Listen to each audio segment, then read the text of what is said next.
Class को start करें या नहीं करें भाई? अभी कर दे स्टार्ट। तो बैच स्टार्ट करने का जो मेरा तरीका है वो थोड़ा सा अलग है। मैं भी अलग ही हूं। जयपुर में जब से आए होंगे मेरे जैसा अकेला मात्र मैं ही देखा होगा आप लोगों ने, दूसरा कोई देखा नहीं होगा आप लोगों ने। और ईश्वर ना करे कि दूसरा देखने की जरूरत पड़े, मैं ही काफ़ी हूँ इसलिए। तो सबसे पहले तो ये कि हमारे यहाँ एक दस्तूर रहा है क्लास को स्टार्ट करने का, और वो दस्तूर क्या रहा है कि भाई पहले जब भी कोई अच्छा काम करे तो दुआएं और प्रार्थनाएं होना बहुत ज़्यादा ज़रूरी है। तो क्लास को स्टार्ट करने से पहले आप सभी को मेरी तरफ से बहुत बहुत शुभकामनाएं कि जिस रास्ते पर आप चले हो इस रास्ते को आप तभी चलना बंद करना जब आपको कामयाबी मिल जाए। दूसरा ये कि मैं ईश्वर से प्रार्थना करूंगा कि आप जिस रास्ते पर आगे बढ़े हो उस रास्ते पर बहुत कम समय में, कम तकलीफ में और कम मेहनत में आपको सफलता मिले, क्योंकि इंसान वही है जिसने अपने काम को अपने हाथ में लिया है और बिना उस काम को अंजाम तक पहुंचाए हुए यदि वो इंसान थकता नहीं है तब मैं समझूंगा कि शायद वो इंसान जो है वो खुददार इंसान भी है और एक ताकतवर इंसान भी है। इसलिए ईश्वर आपके ऊपर इतनी मेहरबानी करे। और आज तो वैसे भी नवरात्रे चल रहे हैं तो शक्ति पूजाओं से मैं इतनी ही आराधना करूंगा कि ईश्वर जिस दिन आपका पेपर हो और पेपर करते समय आपका हाथ, आपका पेन जिस ऑप्शन को टच करे, ईश्वर करे वही आपका सही आंसर निकले।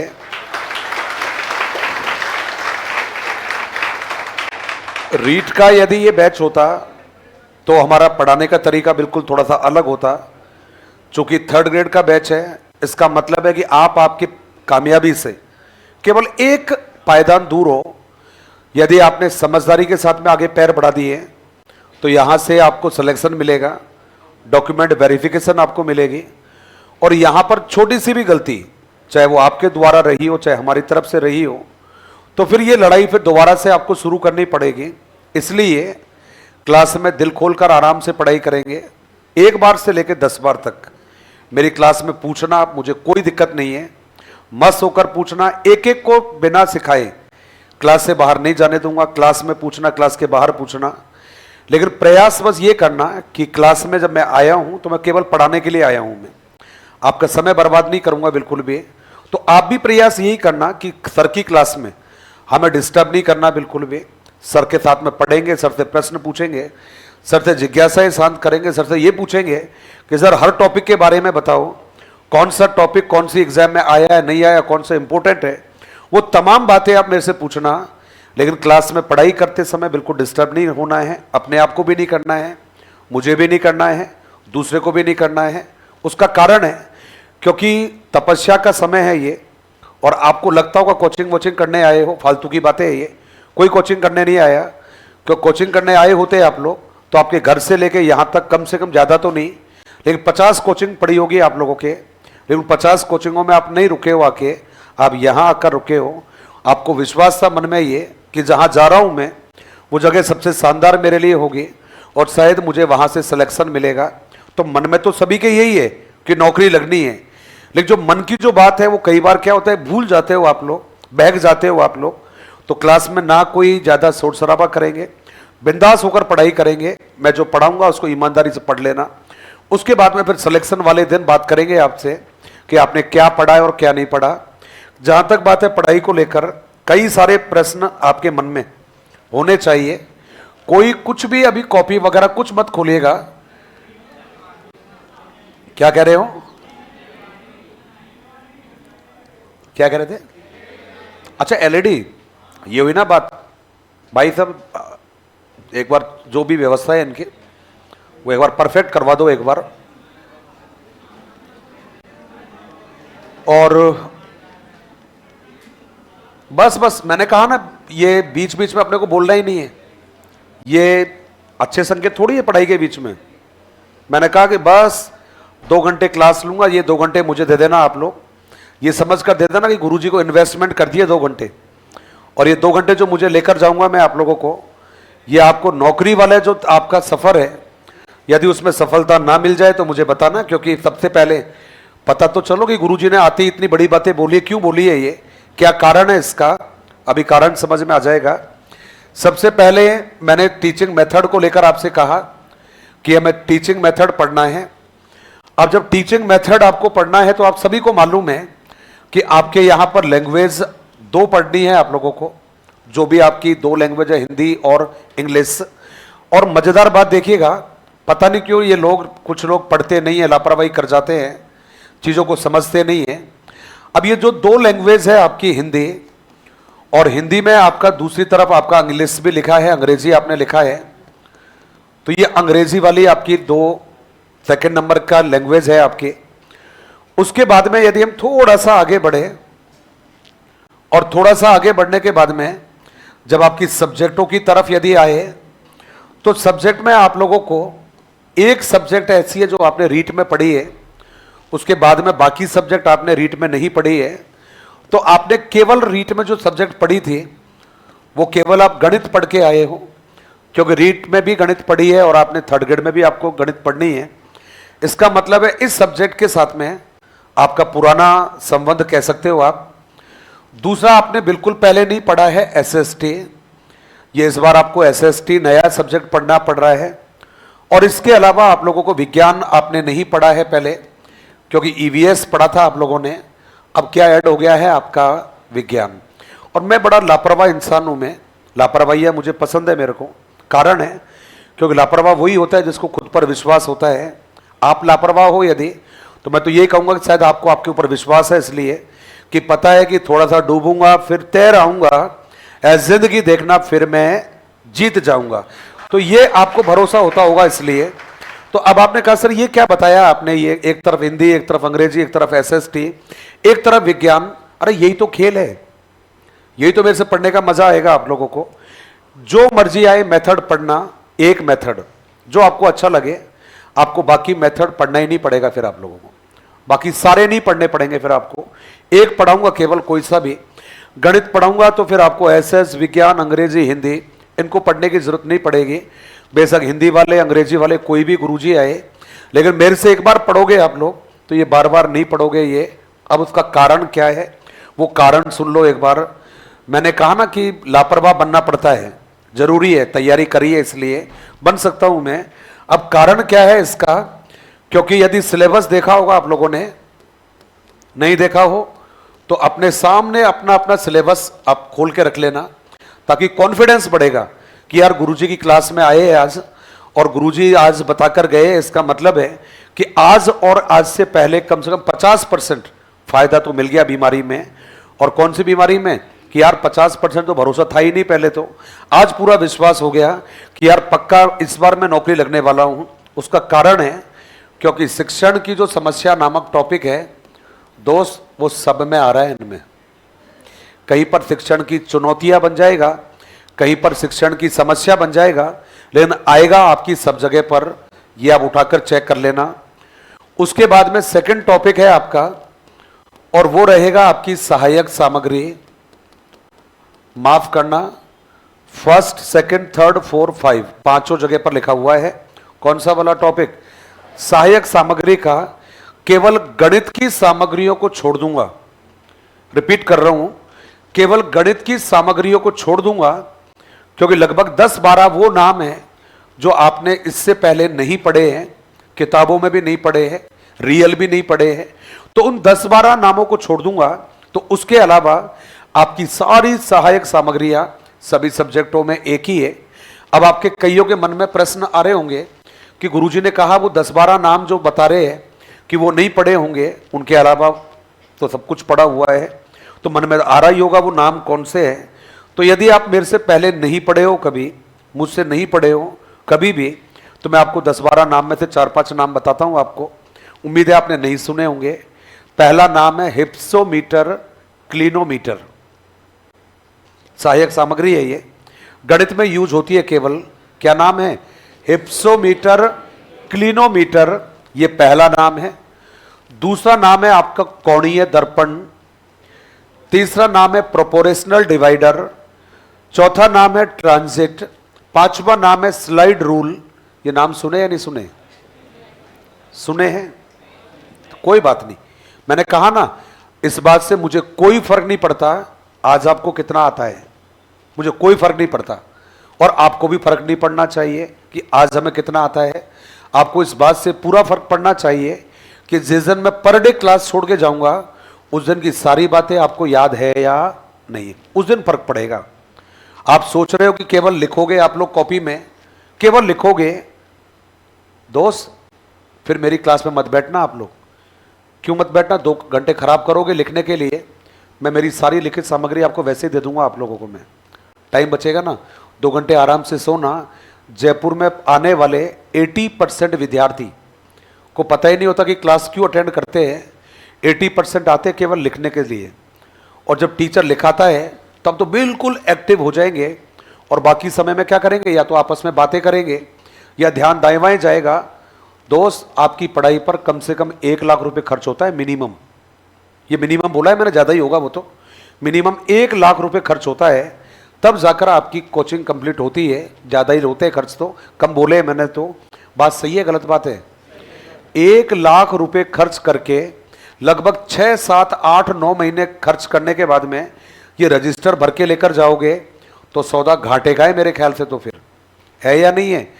टॉक फाटक पर हर कोचिंग के 2000 नोट्स मिल जाते हैं, सारे सब कोचिंगों के नोट्स, मर्जी है जिसके ले लो। मात्र कितने में? 2000 रुपये, 2000 लगते भी नहीं है, 1500-1600 रुपये में मिलते हैं। अब 1500-1600 रुपये की चीज़ों के लिए हम आफत लगा रहे हैं, और होना क्या चाहिए? हर चीज़ को समझ में आना चाहिए। मैं जो भी शब्द बोलूँगा वो आपकी समझ में आना चाहिए। आपकी समझ में नहीं आया, क्लास से बाहर आओगे, चिट्ठी लिखकर दोगे मुझे, सर प्लीज़ दोबारा बता दो एक बार, सर समझ में नहीं आया ये। कारण ये लिखी हुई चीज़ें कहीं पर काम नहीं आएगी। काम कौन सी चीज़ें आएगी कि आपने दिमाग में चीज़ों को कितना ज़्यादा सेट किया है। तो आपने कहा सहायक सामग्री सभी में आ रही है, एक सब्जेक्ट में पढ़ेंगे सारी तैयार हो जाएगी ये।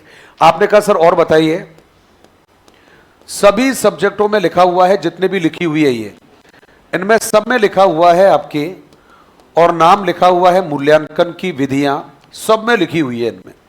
इसका मतलब है आपने मूल्यांकन की विधियों को एक बार पढ़ लिया जोरदार तरीके से, कुछ नहीं छोड़ा उनमें। इसका मतलब है आपको इनमें से किसी भी सब्जेक्ट में उनको दोबारा पढ़ने की आवश्यकता नहीं है। फिर आपका जो टॉपिक है ये लिखा हुआ है निदान, और निदान के बाद में लिखा हुआ है उपचार। अब ये निदान और उपचार, मुझे नहीं पता कि अभी आपने सिलेबस चेक किया है नहीं किया है, बाकी मैंने बोल दिया है क्योंकि सत्य को प्रमाण की जरूरत नहीं है।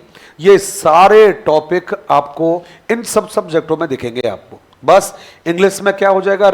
ये हो जाएगा रिमेडियल और डायग्नोस हो जाएगा, ये हो जाएगा टीचिंग लर्निंग एड हो जाएगा, ये आपका हो जाएगा मेथड्स ऑफ द इवेल्युएशन, और ये हो जाएगा प्रॉब्लम्स और चैलेंज इन टीचिंग। बाकी सारे नाम दे रखे हैं। अब आप मुझे बताइए, इनमें से 2 नाम आपके बचे हैं, और 2 नाम कौन से बचे हैं? तो भाई देखिए, एक तो नाम बचा हुआ है आपकी शिक्षण विधियां। अब ये शिक्षण विधियों की कहानी जब आप सुनोगे तो आपको बड़ा आनंद आ जाएगा। उसका कारण है केवल और केवल एसएस की मेथडों को छोड़ दिया जाए, एसएस के कुछ मेथडों को छोड़ दिया जाए तो आपके मैक्सिमम जो मेथड है वो कॉमन है सभी में। आपने कहा सर 2-4 के नाम बता दो। आगमन और निगमन केवल आपके एसएस में नहीं आएगा, बाकी सब में आएगा। दोस्त अंग्रेजी में बन जाएगा इंडक्टिव और डिडक्टिव, बाकी इंग्लिश में भी है आगमन निगमन, बस वहां आपने नाम दे दिया इंडक्टिव और डिडक्टिव। इन सब सब्जेक्टों में इंक्लूडिंग एसएसटी प्रायोजना विधि सभी में आएगा। इंग्लिश में उसको प्रोजेक्ट मेथड कह देते हैं। सब सब्जेक्टों में आएगा, केवल एसएस को छोड़कर विश्लेषण और संश्लेषण। इंग्लिश में आप उसको कहोगे सिंथेसिस और एनालिटिकल मेथड। इसके अलावा प्रॉब्लम सॉल्विंग मेथड, समस्या समाधान विधि, इन सब में आएगा।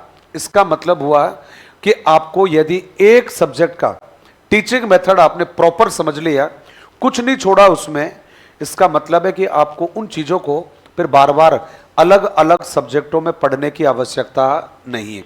तो पहला जवाब तो क्लियरिटी करना है। कि आपका सिलेबस देखने में जरूर बड़ा बनाया है इन्होंने, लेकिन ये बिल्कुल भी बड़ा नहीं है। पहली तो ये ध्यान रखना। उसका कारण है क्योंकि आपके जगह जगह पर एक नाम लिख दिया आप लोगों के, और वो नाम क्या लिखा है? शिक्षण रीतियां। जगह जगह पर ये लिख दिया है आपका शिक्षण रीतियां। अब शिक्षण रीतियों में लिखा है, अंग्रेजी का लिखा हुआ है, हिंदी का लिखा हुआ है, गणित का लिखा है, सामाजिक विज्ञान का लिखा है, विज्ञान का लिखा है, लेकिन इनमें सब जो चीजें हैं वो सभी में क्या है? समान है वो। तो आपको घबराना नहीं है, पहला जवाब। दूसरा जवाब है कि पढ़ना स्टार्ट करना है। अब एक बात मुझे बता दीजिएगा, ये वाली अलग है, ये इन सबसे अलग है, ये बाकी सब एक जैसी है। मैं कौन सी पढ़ाऊंगा? मैं आपको विज्ञान पढ़ाऊंगा, मैं आपको एसएस पढ़ाऊंगा, मैं आपको गणित पढ़ाऊंगा। ये दोनों जो है वो आपके टीचर गुरुजी आपको पढ़ाएंगे, लेकिन मैं इनको उस लेवल पर करवा दूंगा कि आपको 10 से 15% ही केवल आपके सब्जेक्ट के टीचर से पढ़ना पड़ेगा।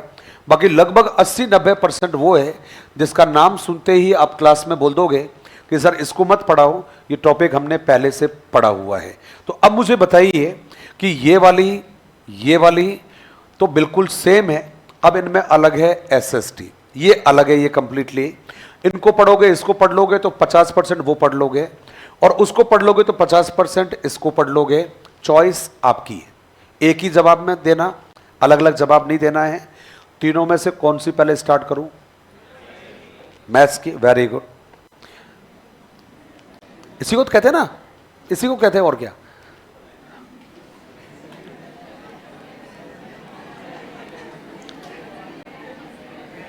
बस देखो, समझदार लोगों के फैसले ऐसे ही होते हैं चुटकियों में। समझदार लोगों के फैसले कैसे होते हैं? ऐसे ही होते हैं। टाइम नहीं लगाते, ज्यादा बहसबाजी नहीं लगाते, टाइम वेस्ट करना ही नहीं, अपने को पढ़ाई करनी है अपने को। अब आपका जो टीचिंग मेथड है, लक्ष्मियां बोलूंगा लड़कियों को, और नहीं लक्ष्मियां, और आपको बोलूंगा बाहुबली, और जब मन आएगा तो महाराणा प्रताप भी बोल दूंगा। लेकिन बस क्लास में केवल मुझे बोलना है, आपको केवल सुनने का काम करना है।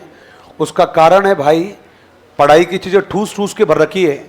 आप बोलोगे तो वो पढ़ाई की चीजें बाहर निकल के नहीं आएगी, और वो बाहर निकाल के नहीं लाऊंगा तो उनको बिना बताए मैं चले जाऊंगा, जिसमें घाटा आपका रहेगा।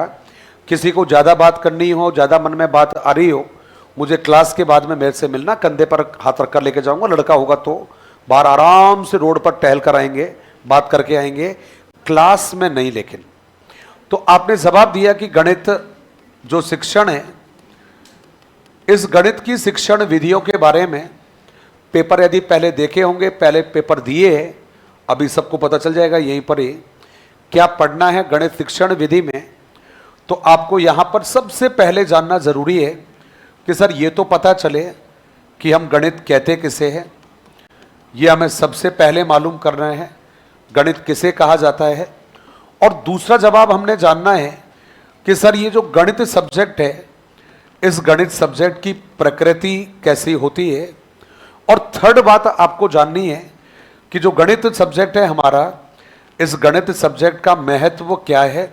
यदि आप लोगों को पुराने पेपर देखने की आदत होगी, और यदि आप लोग आने वाले टाइम में, क्योंकि मैं सब एग्जामों का नाम लेता हूं, थर्ड ग्रेड एग्जाम जब देने जाओगे, एक तो ये वाला प्रश्न आज कागज पर लिख कर दे रहा हूं, यहाँ फिलहाल बोर्ड है मेरे पास में, तो बोर्ड पर लिख दिया मैंने।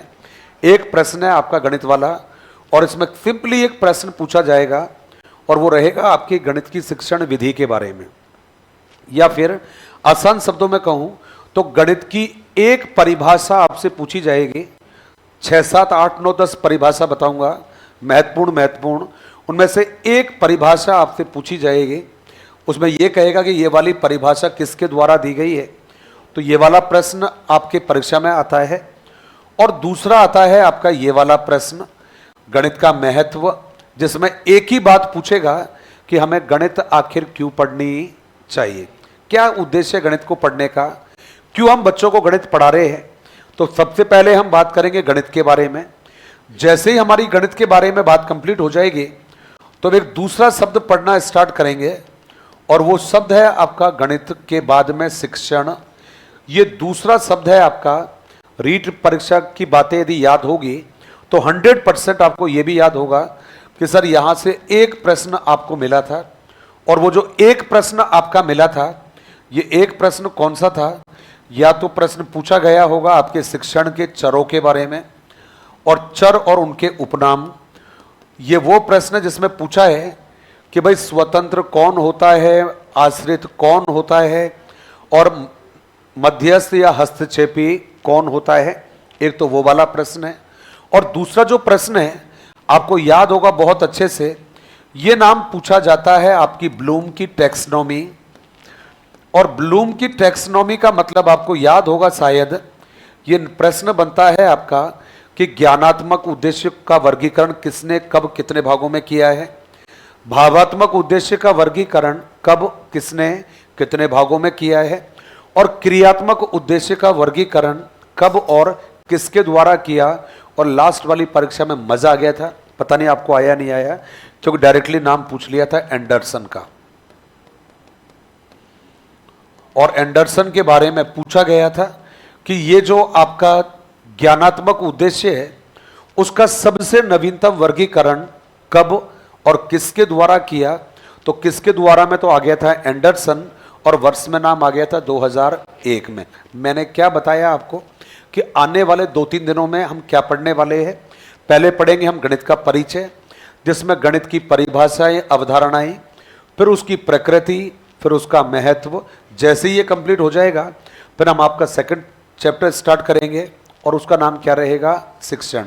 शिक्षण में क्या पढ़ोगे? इसके चर उपनाम कौन कौन से होते हैं, और फिर पढ़ोगे आप ब्लूम की टैक्सोनॉमी क्या होती है, और उसके बाद में टॉपिक आ जाएगा आपकी शिक्षण विधि। शिक्षण विधि के साथ में उपागम, उपागम के बाद में सहायक सामग्री, सहायक सामग्री के बाद में मूल्यांकन की विधियां, और विधियों के बाद में आ जाएगा निदान और उपचार। ये आपके पढ़ाई का तरीका है। सीक्वेंस में चलूंगा, पहला टॉपिक पहले दिन और सबसे लास्ट टॉपिक सबसे लास्ट में।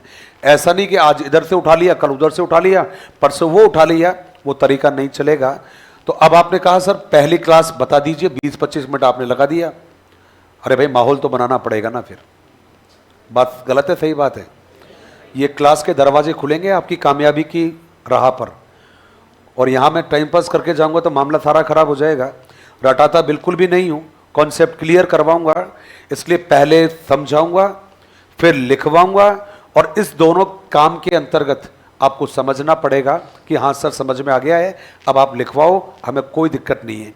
तो यहाँ पहला नाम है आपका गणित। अब ये समझने वाला काम स्टार्ट हो गया, क्लास स्टार्ट हो चुकी भाई यहां से। अभी हमारी अब तक काम था आपको क्या पढ़ना है, ये पढ़ना है आगे आने वाली क्लासेस में। कहते हैं साहब गणित के लिए मैथ शब्द इस्तेमाल करते हैं, सभी को पता है ये। तो कहते हैं साहब ये जो गणित का जो शब्द है आपका, जिसको मैथ आपने कहा है, ये जो मैथ शब्द है, कहते हैं कि साहब कोई लैटिन भाषा होती है, उस लैटिन भाषा के शब्द से बनाए हैं। और वो जो लैटिन भाषा का शब्द है आपका, उस लैटिन भाषा के शब्द को आपने नाम दे दिया है, और वो नाम कौन सा रहेगा? तो आपने जवाब दिया है मैथमेटा। ये आपका एक जवाब है आप लोगों का। और आपने क्या आंसर दिया है? आपने सबसे पहले आंसर दिया कि सर ये जो गणित है हम उसको मैथ कहते आए हैं आज तक, और ये जो मैथ शब्द है हमारा, ये लैटिन भाषा का कोई शब्द होता है, और उस शब्द का नाम होता है मैथमेटा। उस मैथमेटा शब्द से बनाए हैं। और ये जो मैथमेटा शब्द है आपका, इसका अर्थ बताया है विद्वानों ने। कहते साहब गणना करना और या फिर गिनती करना। इसका मतलब हुआ कि यदि कोई हमसे डायरेक्टली पूछेगा कि गणित शब्द का अर्थ क्या रहेगा, तो हमने जवाब दे दिया है गणना करना और गिनती करना। अब ये तो है अंग्रेजी शब्द के आधार पर अर्थ है इसका, लेकिन यदि कोई हमसे कहे कि क्या हिंदी के शब्द के आधार पर इसका अर्थ बता सकते हैं क्या, तो आपने जवाब दिया बिल्कुल बता सकते हैं। और कैसे बताएंगे? कहते हैं कि साहब इस गणित शब्द में कोई धातु प्रयोग होती है संस्कृत की, और उसे क्या नाम दिया है? गण धातु आपने कहा है। और ये जो गण धातु आपने इस्तेमाल की है, इसका शब्द भी वही बताया आपने, गणना करना यानी कि गिनती करना। इसका मतलब हो गया है कि चाहे आप अंग्रेजी के शब्द के आधार पर बात करें, चाहे आप संस्कृत भाषा की जो गण धातु है आप उसके आधार पर बात करिए, गणित का अर्थ क्या रहेगा, गणना करना या फिर गिनती करना। आपकी रीट की परीक्षा से लेकर आपकी थर्ड ग्रेड की एग्जाम तक और थर्ड ग्रेड और रीट की परीक्षा से लेकर दिसंबर 2024 में होने वाली सीटेट की परीक्षा तक अनगिनत बार पूछा गया है कि गणनाओं का शास्त्र या गणनाओं का विज्ञान कौन से विषय को कहा जाता है। तो आपका जवाब रहेगा गिनती को, यानी कि गणना यानी कि गिनती यानी कि गणित को कहा जाता है। तो गणित कैसा विषय हो गया है, गणनाओं का शास्त्र और गणनाओं का विज्ञान। अब इस पूरे शब्द को अलग अलग विद्वानों के द्वारा समझाने का काम किया है। अलग अलग लोगों ने अपनी कोटेशन दी है इसके बारे में, लेकिन उन कोटेशनों तक चलने से पहले ये जो बातें हमने की है 2 लाइन वाली, इनको आपकी कॉपी में लिखेंगे। तो श्री गणेश कर देते हैं आपकी कॉपी का। आपको बहुत बहुत बधाई आपको, और ईश्वर करे कॉपी में जो जो लिखो आप लोग ये सारे आपकी परीक्षा में मिलने चाहिए। हेडिंग क्या रहेगा, बस कोई बात नहीं, इसकी जरूरत ही नहीं है अपने को, देसी आदमी अपने को कोई जरूरत नहीं है, हम तो बस पढ़ाई करेंगे जोरदार। हेडिंग रहेगा क्या, गणित की अवधारणा, ये आपकी हेडिंग रहेगी। आपकी जो हेडिंग है उसमें लिखना है, और हेडिंग क्या रहेगा आपका, गणित की अवधारणा। नहीं मैं लिख रहा हूं अभी, किसी को भी पीछे छोड़ के थोड़ी जाने वाला हूं यार, यहां से एक एक शब्द लिखवा कर एक एक बात समझा कर जाऊंगा। पढ़ाई का मतलब केवल बोलना नहीं होता, पढ़ाई का मतलब बोलना, सुनना, लिखना, समझना। तो हमने लिखा है गणित की अवधारणा। इसमें सबसे पहले मैंने लिखा है, और उसमें लिखा है गणित शब्द का विकास।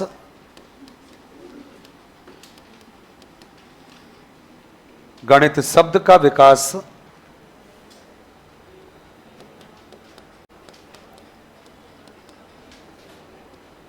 संस्कृत भाषा की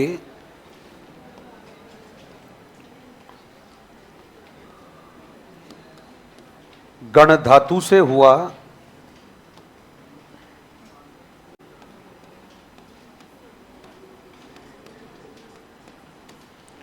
गण धातु से हुआ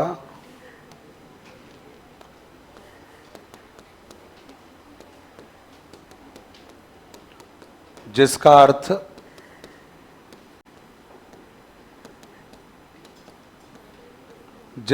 अर्थ गणना करना, जिसका अर्थ गणना करना, गिनती करना होता है।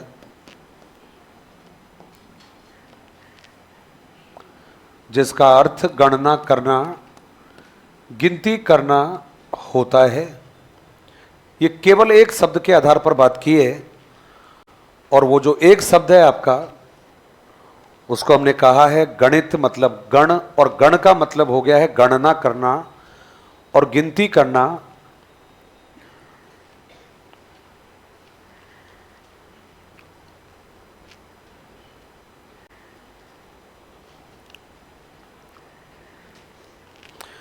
गणित के बारे में यही कहा है, इंग्लिश में आपने मैथ कहा है तो शब्द बन गया मैथमेटा। हिंदी में गणित कहोगे तो गण शब्द बन गया, और गण शब्द का मतलब हो गया है गणना करना या फिर गिनती करना। और पहला ही जो प्रश्न यहां से बनता है वो यही है कि गणना करने वाला विज्ञान या गणनाओं का शास्त्र या संख्याओं का विज्ञान कौन से विषय को कहा जाता है। तो आपका जवाब रहेगा गणित को कहा जाता है। नेक्स्ट लाइन में हम लिखेंगे, और जो नेक्स्ट लाइन है हमारी उसमें आप लिखिएगा मैथ शब्द की उत्पत्ति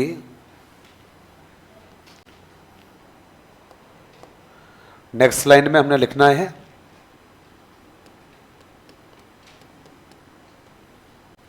मैथ शब्द उत्पत्ति नहीं लिखना चाहो विकास लिख देना, मैथ शब्द का विकास लैटिन भाषा, ये इंपॉर्टेंट है लैटिन भाषा, तो आप इसको, मैंने जैसे इसको डबल शब्द में कर दिया, आप इसको इंपॉर्टेंट जरूर कर देना। लैटिन भाषा के मैथ मेटा शब्द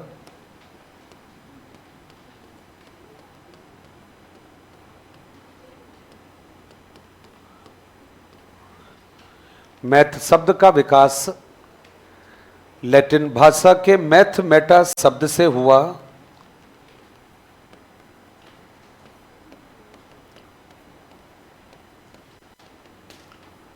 जिसका अर्थ भी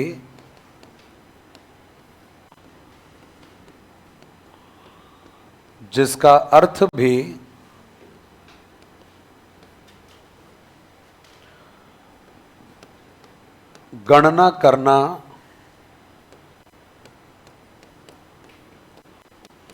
या गिनती करना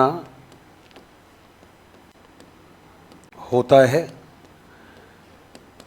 इसका मतलब एक बात तो कन्फर्म हो गई है कि चाहे हिंदी में गण धातु कहो, चाहो इंग्लिश में आप मैथमेटा कहो, बात एक ही है, क्योंकि दोनों शब्दों का एक ही अर्थ है और वो रहेगा आपका गणना करना या फिर गिनती करना।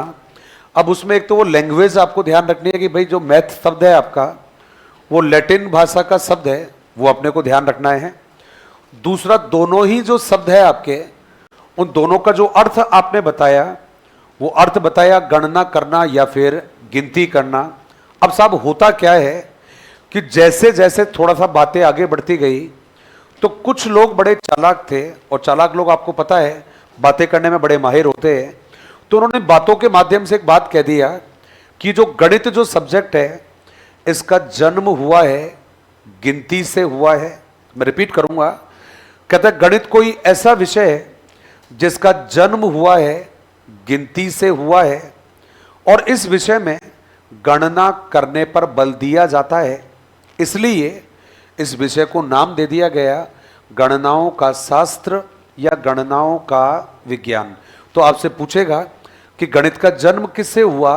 गिनती से हुआ। देखो भाई, जिस दिन हमारे पूर्वजों ने गिनती करना स्टार्ट कर दिया था, समझ जाओ कि उसी दिन किसका जन्म हो चुका था? गणित का जन्म हो चुका था। यही कारण है कि गणित का जन्म गिनती से हुआ और गणना करना इसका विशेष गुण है, इसलिए इस विषय को नाम दे दिया गणनाओं का शास्त्र और गणनाओं का विज्ञान। तो आप नेक्स्ट लाइन में चलिए। ये लिखा गया आप लोगों ने, कोई जल्दबाजी नहीं है, बिंदास होकर लिखना है, गलती नहीं करनी कॉपी में, समझ के लिखना है। शब्द नहीं दिखाई दे मुझे बोल देना, सर शब्द नहीं दिख रहा है, प्लीज दोबारा लिख दो। एक बोलना लेकिन ऐसे ही, ऐसे मत बोलना, ओए ऐसे मत बोलना, दोबारा लिख, ऐसे मत बोलना, है ना, ऐसे मत बोलना, पीछे ले, ऐसे मत बोलना, बैक ले लीजिए, है ना, ठीक है ना, प्यार से, एकदम प्यार से। चलिए देखो, ये अच्छा जवाब आया, बीच में अभी आवाज आई थी ओके, है ना, ये अच्छा जवाब था। ये आप जब मुझे अच्छे लगोगे तब मैं आपके जैसा बन जाऊंगा, और जब मैं अच्छा रहूंगा तब मैं आपको मेरे जैसे बनाने का प्रयास करूंगा। क्या ख्याल है आपका? अब समझना जरा कि मैं किस रिवाज का टीचर हूं, मैं किस मानसिकता का टीचर हूं। मैं देखता हूं कि एक पुलिस का कांस्टेबल जाता है ट्रांसफर करवा कर दूसरे थाने में, तो पुलिस का कांस्टेबल थोड़े दिनों में ही अपना नाम कमाना स्टार्ट कर देता है। कांस्टेबल की बात कर रहा हूं। एक पटवारी जाता है ट्रांसफर होकर दूसरी जगह पर, वो पटवारी कुछ ही दिनों में आपके हमारे लिए बॉस बन जाता है। वो जब पटवारी नाम कमा सकता है, जब नाम कांस्टेबल कमा सकता है, माफ करना, पटवारी को बनाने वाले और पुलिस के कांस्टेबल को बनाने वाले और आरएएस आईएएस कलेक्टर को बनाने वाला एक टीचर होता है एक।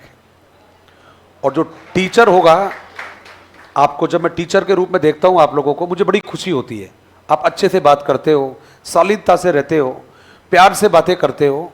ये किसकी क्वालिटी होती है? ये क्योंकि अभी कुछ दिन पहले, पता नहीं आपको याद है या नहीं है, 5 सितंबर के दिन, 5 सितंबर टीचर्स डे वाले दिन, मनीष सिसोदिया एक ऑडिटोरियम में सब टीचरों को संबोधित कर रहे हैं, बच्चों को नहीं, टीचरों को। मनीष सिसोदिया दिल्ली गवर्नमेंट का शिक्षा मंत्री, केजरीवाल का शिक्षा मंत्री मनीष सिसोदिया, जिसने, आप जो गए होंगे देख के आए होंगे, पता होगा आपको, दिल्ली के स्कूलों का वाकई कायाकल्प कर दिया। मैं दिल्ली में पढ़ा हूं, मैंने दिल्ली के स्कूल देखे हैं 8-9 साल तक। मैं स्कूलों में पढ़ा हूँ, दिल्ली यूनिवर्सिटी में पढ़ा हूँ, तो मैंने वहाँ के हाल देखे हैं। अभी भी घर है मेरा, मैं जाता हूँ वहाँ पर, तो मुझे पता है कितना बदलाव हुआ। तो वो बंदा टीचर्स डे वाले दिन पता है क्या बोला? कहता है कि मेरी पहली प्राथमिकता रहेगी हमारे टीचरों का वेतन आईएएस और कलेक्टर से ज़्यादा होना चाहिए, क्योंकि जिस दिन हमने हमारे टीचरों को आईएएस और कलेक्टर से आगे लाकर खड़ा कर दिया, उस दिन हमारे टीचर हमारे देश को बदलने का काम करेंगे। जब उस बंदे ने ये बात बोली, मेरी एक बात समझ में आ गई थी कि यदि इन लोगों की दिल्ली में दोबारा गवर्नमेंट बन जाएगी तो दुनिया में कहीं हो या नहीं हो, लेकिन ये अपने दिल्ली राज्य में इस काम को सबसे पहले कर देंगे। और जब एक राज्य में कोई अच्छी शुरुआत होती है तो अच्छी बातें बहुत तेजी के साथ दूसरे राज्यों में फैलती है। इसलिए ईश्वर करे कि आगे आने वाला जो टाइम है आपका, वो इतना सॉलिड वाला हो कि हर महीने कंफ्यूज हो जाओ आप लोग किस बात को लेके, इस सैलरी का क्या करूं मैं, है ना? बात ठीक है गलत बात है? अभी पिछली वाली सैलरी के बारे में सोच ही रहे थे, इतने में मैसेज आ गया टिंग, उसको देखकर फिर कंफ्यूज हुए, फिर मुस्कुराहट, बोला यार अब इसका क्या करूं, है ना? है ना? तो ये होगा, ये डेफिनेटली होगा। ये आग दिल्ली से लगी थी ये, और दिल्ली से लगने के बाद में आग पंजाब और राजस्थान तक पहुंच चुकी। भाई दिल्ली से फैली थी, पंजाब तक पहुंच चुकी है, राजस्थान में आ गई है। राजस्थान में जितनी भी योजनाएं हमारे यहाँ चली थी सब दिल्ली की नकल थी भाई ये। इसलिए मान के चलिए आगे आने वाला जो समय है आपके लिए बहुत बुलंदियों वाला है, तो अपने को बुलंदियों पर चढ़ना है, चीज़ों को समझना है। नेक्स्ट लाइन में लिखिएगा, और उसमें लिखा आप लोगों ने, आपने केवल इतना लिखा है कि गणित का जन्म, गणित का जन्म गिनती से हुआ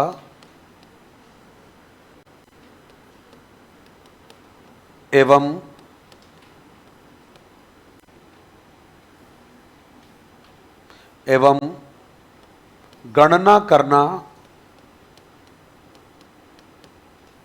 गणना करना इसका विशेष गुण है।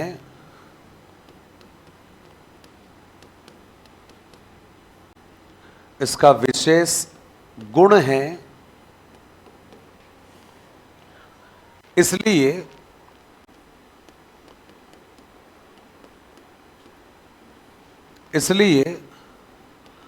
इसे गणनाओं का शास्त्र, इसलिए इसे गणनाओं का शास्त्र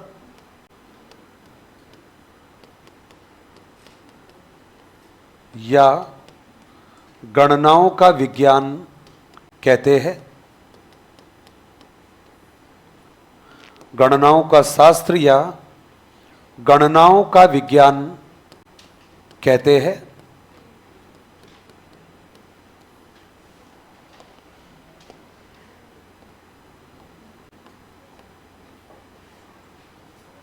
गणनाओं का शास्त्र या गणनाओं का विज्ञान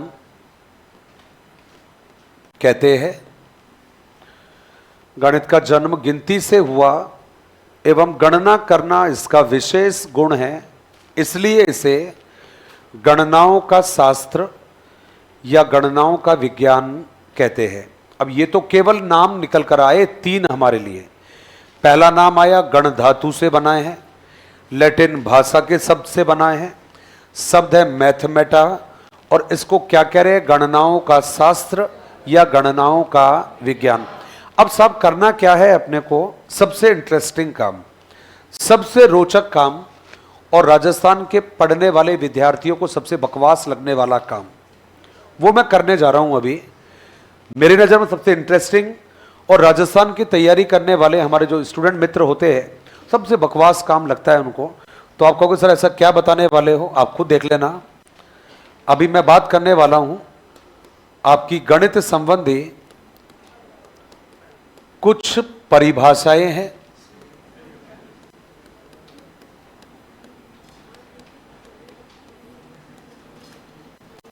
परिभाषाओं का नाम सुनते ही हंसी आ गई थी ना, सिर में दर्द होता है, कंफ्यूजन होती है। चिंता मत करो यार, अपनी क्लास में ये होगा ही नहीं है, पॉसिबल ही नहीं है, ये पढ़ाना छोड़ दूंगा मैं। यदि मेरी क्लास में यदि आपको डेफिनेशन सुनते समय दिक्कत हो जाए तो कम से कम ज़्यादा नहीं 10 या 12 डेफिनेशन बताऊंगा, और 10 या 12 डेफिनेशन आपको याद होगी क्लास में इसी टाइम पर। आप चाहो तो मुझे बता देना, मैं चेक करवा दूंगा, आप जिसको कहोगे उसको उठाकर। यही तो बात होती है, ये इसी को चैलेंज कहते हैं यार। पढ़ाई का मजा ही कब दुगना हो जाता है जब, है ना। आसान काम तो सबको अच्छे लगते हैं ना यार, काम उसको करना चाहिए जो लगे नहीं यार ये मुश्किल काम है ये। साइकोलॉजी जब पढ़ाता हूं तो अकेले साइकोलॉजी में 100 डेफिनेशन याद करवाता हूं, जिसमें से 50 डेफिनेशन अकेले होती है बाल विकास में से, और कहावत ये होती है कि इनमें से एक भी प्रश्न बाहर चले जाए तो गारंटी है हमारी। यहाँ तो 10 या 12 की बात है, ये तो मेरे बाएं हाथ का खेल है। हाथ भी क्या लगाने की जरूरत ही ना पड़ेगी, है ना। बायां दाएं की बात ही कहाँ कर रहे हैं हम लोग। तो आपने कहा ठीक है सर, पहला जो नाम है वो नाम रहेगा आपका वेदांग ज्योतिष का नाम रहेगा। ये पहला नाम है, ये किसका नाम है भाई? ये पहला नाम है ये, और जिसको आपने नाम दिया है वेदांग ज्योतिष, दरअसल में देखा जाए तो ये ग्रंथ का नाम है। ये एक ग्रंथ का नाम है जिसमें वेदों की व्याख्या की गई है, उसको क्या नाम दे दिया है? वेदांग ज्योतिष। तो आपने कहा कि सर इसमें क्या कहा गया है? इसमें बड़ी प्यारी डेफिनेशन दी है, और क्या कहा इसमें? कहते कि साहब जिस प्रकार से सांप के सिर पर मणि होती है, मोर के सिर पर मुकुट होता है, ठीक वैसे ही विज्ञानों के माथे पर गणित होती है। बात तो ठीक है भाई।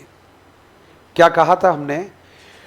जिस प्रकार से सांप के सिर पर मणि होती है, मोर के सिर पर मुकुट होता है, विज्ञानों के माथे पर गणित होती है। अब मेरी समझ में ये नहीं आई, अभी तक मेरे तो समझ में नहीं आई, आपको आगे हो तो बताना। जब सांप के सिर पर ही मणि होती है तो क्या ढूंढते रहते हैं फिर ये?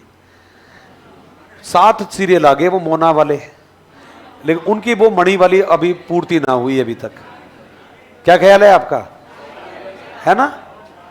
चलिए जी, तो ये याद रहेगा या याद नहीं रहेगा? केवल इतना याद करना है, कुछ याद नहीं करना। डेफिनेशन याद करने का तरीका है ये। अब ये दिमाग में मत चलता रहना ये जिस प्रकार से, ऐसा कुछ नहीं करना। अड़ंगेबाजी है, फालतूबाजी है।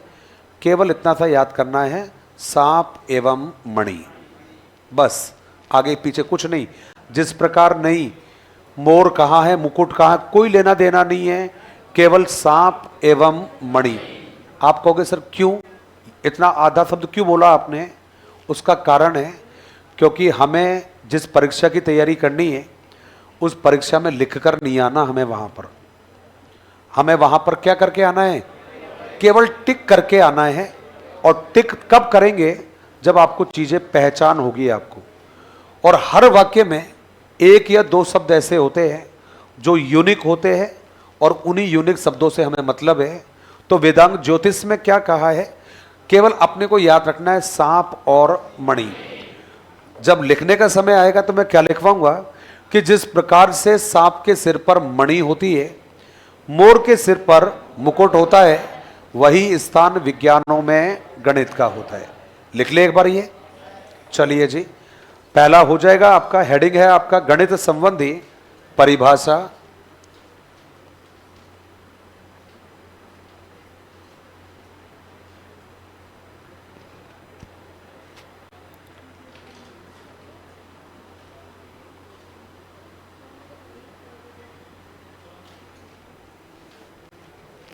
तो आपने जवाब लिखा है सबसे पहले।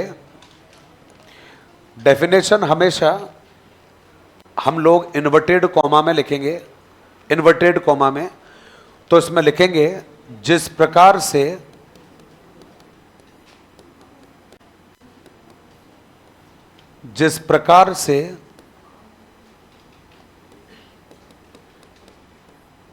सांप के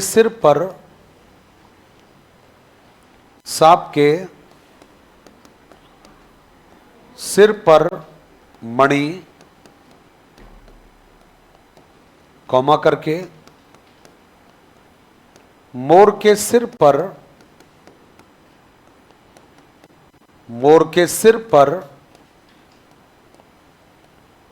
मुकुट होता है,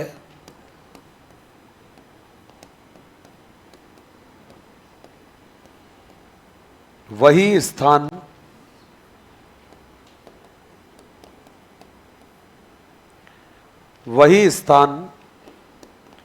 विज्ञानों में गणित का होता है।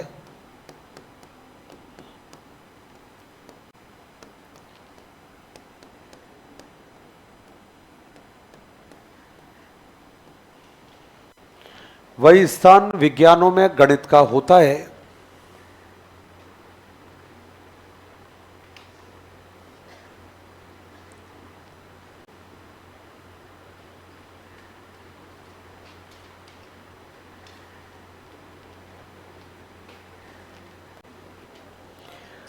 ये शायद आपने लिखा है पहला वेदांग ज्योतिष शब्द। हमें केवल ये याद करना है आपका, और वो रहेगा आपका सांप और मणि। ये पहला शब्द है आपका, ये वेदांग ज्योतिष ने कहा है। अब एक और डेफिनेशन एक विद्वान ने दी है, बड़ी प्रचलित रही है पिछले कुछ दिनों में, और व्यक्ति जिसने परिभाषा दी है उसका नाम है हब्स। क्या नाम रहेगा? इंग्लिश नहीं, हब्सी नहीं है भाई। मैंने क्या कहा ना कि आप जो बोलना तो बहुत दूर की बात है, आप जो सोचोगे वो उसको पता लग जाएगा मेरे को कि आप क्या सोच रहे हो, है ना। तो चिंता ही मत करना, आप किसी बात को टेंशन ही मत करना। आप तो केवल बात को मन में लेकर आना, मेरी तरफ देखकर मुस्कुराना, मैं समझ जाऊंगा तेरे मन में क्या चल रहा है अभी। तो आप तो और चीज़ की चिंता ही मत करो। अब पढ़ाई करते करते यार इतना टाइम हो गया है, अब सब कुछ पता चल जाता है किसके दिमाग में क्या क्या चल रहा है। ऐसा इसको कहते हैं, हब्स लिखते हैं। अब आपने कहा सर क्या कहा था इसने, जो इसने कहा है वो पहले मैं आपको याद करवा दूं एक बार, जिसको सुनते ही आपको याद हो जाएगा। बंदा बड़ा काम का था ये। इसने कहा कि गणित पत्थर के समान है। कैसा? पत्थर के है या नहीं है? अरे यार ऐसा मत करो यार, ऐसा मत करो। माना कि प्रश्न कम आएंगे, मानता हूं कम आएंगे, लेकिन देखो एक बात ध्यान रखना, आपको सिलेक्शन में आगे लेकर जाएंगे ये, है ना। कम आएंगे प्रश्न तो, लेकिन आपको सिलेक्शन में बाकी लोगों से आगे लेकर जाएंगे। तो इस बात को ध्यान रखना। कोई बात नहीं, कुछ दिन पहले घटना आई थी, एक कोयले की खदान में हमारे 39 लोग दब गए थे, मालूम है आपको। 17-18 दिन के बाद में उनको वापस निकाला था। उनको 17 या 18 दिनों के बाद में उनको वापस निकाला।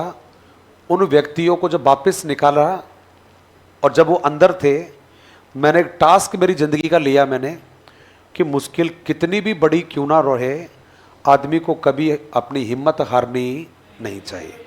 आप बताइए मेरे को, 17-18 दिन, भाई साहब 17-18 मिनट निकालना बड़ी मुश्किल हो जाती है। 17-18 दिन उन्होंने अंदर निकाले, तो आप सोच सकते हो कि उनकी विल पावर कितनी ज़बरदस्त रही होगी उनकी। तो जब इतनी बड़ी मुसीबत से, जहाँ जिंदगी दांव पर लगी होती है, वहाँ लोग हिम्मत नहीं हारते। गणित क्या बीमारी है? गणित, सच कह रहा हूँ, क्या बीमारी है गणित? गणित कोई बीमारी नहीं है। जब हमारा जन्म हुआ था और जन्म के बाद में जब हमने पहला कदम बढ़ाना सीखा था, वो सबसे मुश्किल काम था वो, क्यों गिरे थे हम, उसको कई बार गिरे थे। जब हमने पहला शब्द बोला था, उस पहले शब्द को सीखने में हमने बहुत सारी गलतियां की थी। जब हमने पहला अक्षर लिखा था, उस पहले अक्षर को लिखने में हमने बहुत सारी गलतियां की थी। तो इतनी बड़ी बड़ी चुनौतियों से निपटकर हम आज यहां पर आकर बैठ गए हैं। आज गणित भला क्या बीमारी है? ना गणित बीमारी है, ना ये मेथडोलॉजी बीमारी है, ना मनोविज्ञान बीमारी है, ना विज्ञान बीमारी है। इन बीमारियों को बनाने वाले केवल कौन है? हम हैं। इसलिए एक ही बात कहता हूं मैं, आज आपके लिए कह रहा हूं, मेरा मन करता है जब कहता हूं, कहते हैं लिख दो यह इबारत हर मील के पत्थर पर, है ना। क्लास सुनने के बाद में कोई ताली वाली नहीं बजानी है अपने को, बस केवल मन में सुननी है, अच्छी लगे तो याद रखना, अदरवाइज छोड़ देना। लिख दो यह इबारत हर मील के पत्थर पर, नापाक इरादों से यहां मंजिलें मिला नहीं करती। तो जब मंजिल चाहिए यदि हमें, जब कामयाब होना है हमें, तो बस एक ही बात ध्यान रखनी है कि कमजोर इरादों से कभी नौका पार नहीं होती। तो जो काम मुश्किल लगे आपको कि यार ये मुश्किल है, ये सब्जेक्ट मुश्किल है, बस वही तो समय होता है कलाकारी दिखाने का। क्यों? आसान काम तो कोई भी कर लेगा, आसान काम तो आप कभी भी कर लोगे। काम वो होता है जो मुश्किल लगे। इसलिए पढ़ाई करते समय भी उन सब्जेक्टों को पहला पढ़ा या पहले पढ़े आप लोग जो लग रहा है यार मुश्किल है यार ये। क्यों? आसान सब्जेक्ट तो कभी भी पढ़ लोगे ना आप लोग, मर्जी है जब पढ़ लोगे। मैंने राजस्थान में गड़बड़ देखी है, अच्छा लगता है, आर्ट एंड कल्चर कहानियां आती है खूब सारी, इतिहास बढ़िया लगता है, थोड़ा सा पढ़ लेते हैं उसको। लैंग्वेज हिंदी वगैरह बढ़िया लगती है, उनको पढ़ लेते हैं। मैथ टफ लगी भाग जाते हैं उससे, इंग्लिश टफ लगी भाग जाते हैं उससे। नहीं यार, जो सब्जेक्ट आपको अच्छा लगता है वो तो उतना ही नंबर दिलाएगा जितना पहले दिला रहा था आपको। लेकिन जो मुश्किल सब्जेक्ट है वहाँ हमारे नंबर कट रहे हैं, तो वहाँ पर जितने भी नंबर आप बढ़ाओगे वो हमारे लिए बोनस होगा। तो हब्स ने क्या कहा? केवल इतना सा कहा है कि गणित तो पत्थर के समान है। अब आपके मन में ये प्रश्न आ रहा है, सर क्यों क्यों कहा इसने ये? तो भाई बिल्कुल सही बात कही थी इसने। कहता है कि जिस प्रकार से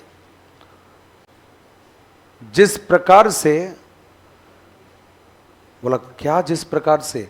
तो आपने जवाब दिया कि जिस प्रकार से औजारों को तीव्र करने का होता है ना, औजार सब घर में होते हैं अपने यहां पर, छोटे मोटे सबके घर में मिल जाएंगे। तो कहते हैं कि जिस प्रकार औजारों को तीव्र करने का काम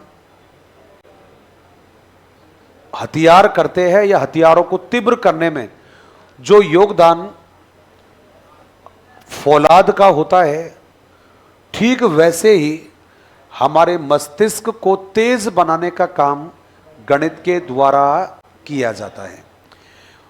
रिपीट करूंगा, पत्थर हमारे औजारों को तीव्र बनाता है, पत्थर औजारों को तीव्र बनाता है। आप जानते हो, जो गांव वाले लोग होंगे, अभी बाजरे की कटाई चल रही है। अभी राजस्थान में दो ही घटनाएं ट्रेंड में आई थी। एक तो ना बैठी कभी रेल में, है ना, एक तो ट्रेंडिंग में ये आया था, और दूसरा ट्रेंडिंग में चल रहा है अभी बाजरे की कटाई वाला। अभी तो आपको ध्यान है, अभी बाजरे के खेतों की कटाई चल रही है। हर घर में दांतड़ी जरूर पाई जाती है। और आज भी सुन, फिर वही बात मैंने क्या कहा, अपना उद्देश्य मनोरंजन थोड़ी है ही नहीं कभी। अपना काम है केवल पढ़ाई करने का, घूम फिर के आएंगे, पढ़ाई पर ही आएंगे। आज हथियार रखे हुए घरों में, फिर दशहरा आ रहा है। अभी दशहरे पर तलवार भी बाहर निकलेगी, सब कुछ बाहर निकलेगी, पूजा भी करोगे, उसके बाद में आप उसको घर में रख दोगे, लेकिन उससे पहले उनकी धार भी चेक कर लोगे, धार है या नहीं है। बहुत कम लोग उसको लेकर जाते हैं लुहार के पास में, वरना घर पर ही रगड़ लिया जाता है। अब आप मुझे बताइए, तलवार को धार रख रहे पत्थर पर रगड़ने से, इसका मतलब है बात तो ठीक ही है। नहीं, मेरे पास भी है, शायद पूरे राजस्थान में कोई 2-5 लोगों के पास होगी, वो वाली है। पूरे राजस्थान में ही शायद 2-4 लोगों के पास होगी, वरना शायद देखने को नहीं मिलेगी। चोरी करने का लोगों ने इतना प्रयास कर लिया कि शायद चोरी करने को एक बार मौका मिल जाए तो फिर गायब। लेकिन अरे नहीं यार, मैंने कहा ना, नहीं का मतलब नहीं। वो तलवार वो थी जो सूर्यवंशम मूवी में देखी होगी आप लोगों ने।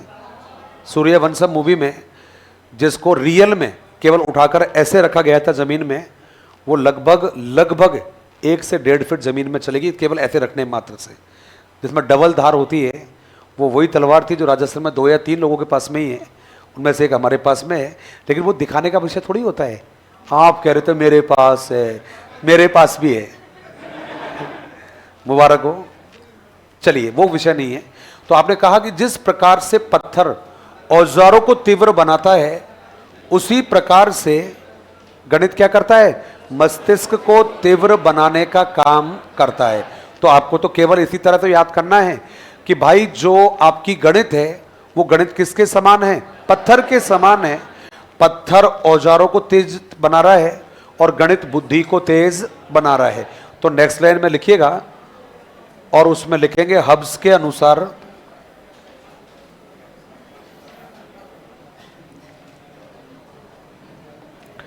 नेक्स्ट जो डेफिनेशन है आपकी, उसमें लिखा है आपने हब्स के अनुसार, हब्स के अनुसार, और इसमें लिखा है जिस प्रकार से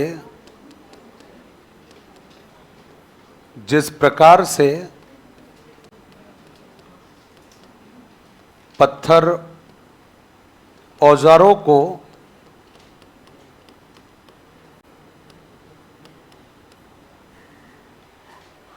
जिस प्रकार से पत्थर औजारों को तीक्ष्ण बनाते हैं,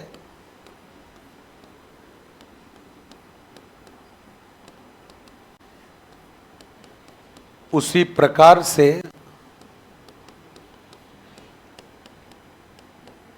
गणित बुद्धि को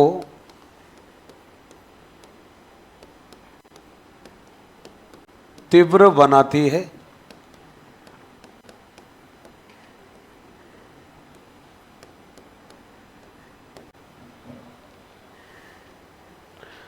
जिस प्रकार से पत्थर औजारों को तीक्ष्ण बनाते हैं, उसी प्रकार से गणित बुद्धि को तीव्र बनाते हैं।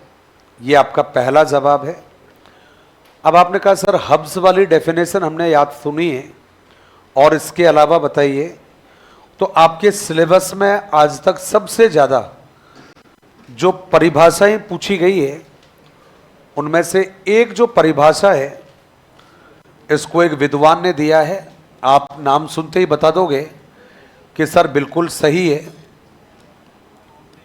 वो किसके द्वारा है भाई? तो जवाब है आपका होगवेन के द्वारा। अब आपने कहा कि सर होगवेन ने क्या कहा है? बड़ी छोटी सी डेफिनेशन दी है, बड़ी काम की डेफिनेशन दी है। और केवल क्या कहा था होगवेन ने कि साहब ये तो जो गणित है, ये तो सभ्यता एवं संस्कृति का क्या माना जाएगा? दर्पण माना जाएगा। क्या नाम दिया था भाई इसने? सभ्यता एवं संस्कृति का दर्पण माना जाएगा। इसका मतलब है कि यदि आप किसी देश की सभ्यता को जानना चाहते हो, वहाँ की संस्कृति को जानना चाहते हो, तो आप गणित को समझ जाइए, वहाँ आराम से समझ में आ जाएगा। मेरे को बड़ा दुख है ये बताते हुए, आपको भी दुख होगा। कहते हैं साहब गणित के जो अधिकांश जो सिद्धांत है वो भारतीयों की देन मानी जाती है। मैं रिपीट करूंगा, गणित के अधिकांश जो सिद्धांत है उनको भारतीयों की देन मानी जाती है। इसका मतलब है कि आज जब भी हम गणित का नाम सुनते हैं तो हमें प्राचीन भारत की याद आती है। आप बताइए मेरे को, गणना करना, कैलकुलेशन करना, ये सबसे पहले स्टार्ट हुआ था वैदिक काल में। जिस रेखा गणित की आप बात कर रहे हो, उस रेखा गणित की नींव रखी गई थी वैदिक काल में, जहाँ पर यज्ञ वेदिकाओं के निर्माण के लिए सबसे पहले भारत में मापतोल का प्रयोग किया गया था। आपको ध्यान है, पूरा मापन के ऊपर एक पूरा ग्रंथ लिखा हुआ है जिसका नाम है सुलभ शास्त्र। सुलभ शास्त्र। आपको जानकर बड़ा आश्चर्य होगा कि बीज गणित, रेखा गणित के अधिकांश जो सिद्धांत है उनकी खोज भारतीयों ने रखी है। और आपको मालूम होगा, चाहे आर्यभट्ट का नाम सुना होगा आप लोगों ने, बड़ा फेमस विद्वान रहा है। महावीराचार्य का नाम सुना होगा आप लोगों ने, रामानुजन का नाम सुना है आप लोगों ने। ये सारे वो विद्वान हैं जिन्होंने गणित को एक नई पहचान दिलाने का काम किया है। इसका मतलब है कि जब हम गणित को देखते हैं तो पता चल जाता है कि भारत का प्राचीन काल कितना समृद्ध रहा है। इसका मतलब है ये बंदा जो भी कह रहा है वो सही है। और क्या कहा इसने कि गणित तो सभ्यता एवं संस्कृति का दर्पण माना जाता है। तो अब आपको क्या याद करना है? केवल दर्पण भी याद करोगे तो काम चल जाएगा कि सभ्यता का दर्पण या संस्कृति का दर्पण गणित को कहा है और किसके अनुसार? तो जवाब है होगवेन के अनुसार। तो आपने जवाब दिया है साहब गणित सभ्यता एवं संस्कृति का, सभ्यता एवं संस्कृति का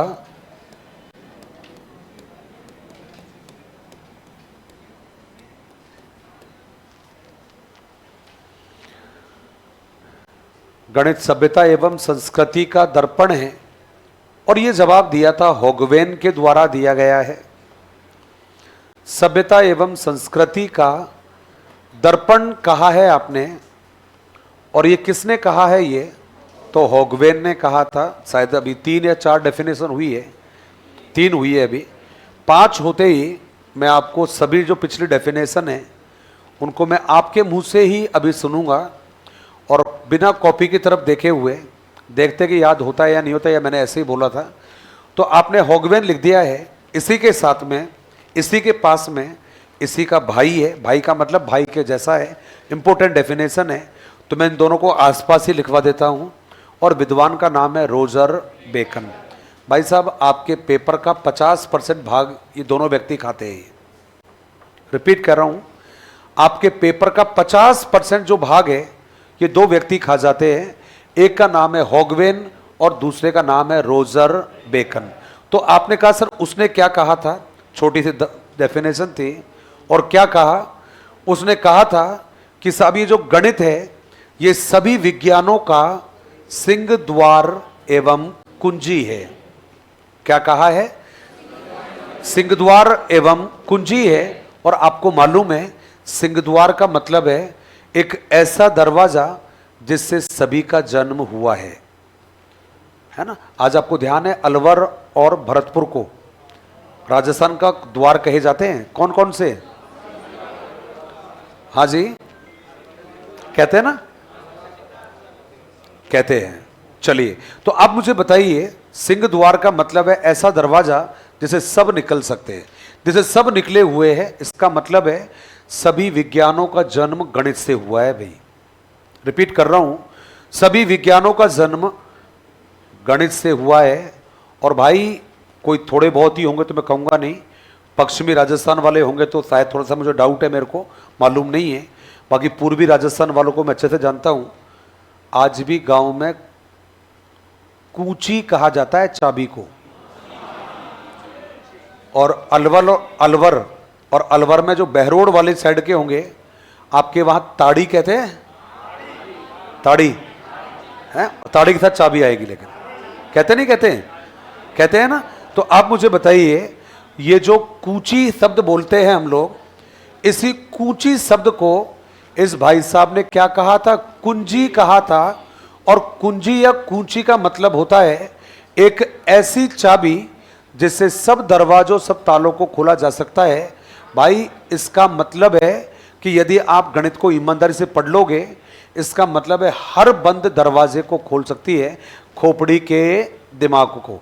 इसलिए क्लियर एक बात कही है कि साहब जो गणित है सभी विज्ञानों का सिंह द्वार एवं कुंजी है। किसके अनुसार? रोजर बेकन के अनुसार। तो देखिए, एक तो आया था वेदांग ज्योतिष, सांप और मणि। दूसरा जवाब आया था हब्स, केवल पत्थर के समान। उसके बाद में आपने कहा था हॉगबेन, दर्पण कहा था। और अब जो बात करने वाले हो रोजर बेकन, केवल सिंहद्वार एवं कुंजी। तो हमने नेक्स्ट नाम लिख दिया है।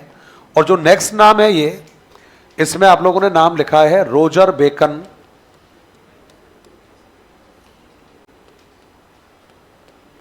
Roger Bacon. और रोजर बेकन ने क्या कहा है? तो हमें डायरेक्टली लिखा है आपने, गणित सभी विज्ञानों का, गणित सभी विज्ञानों का सिंहद्वार एवं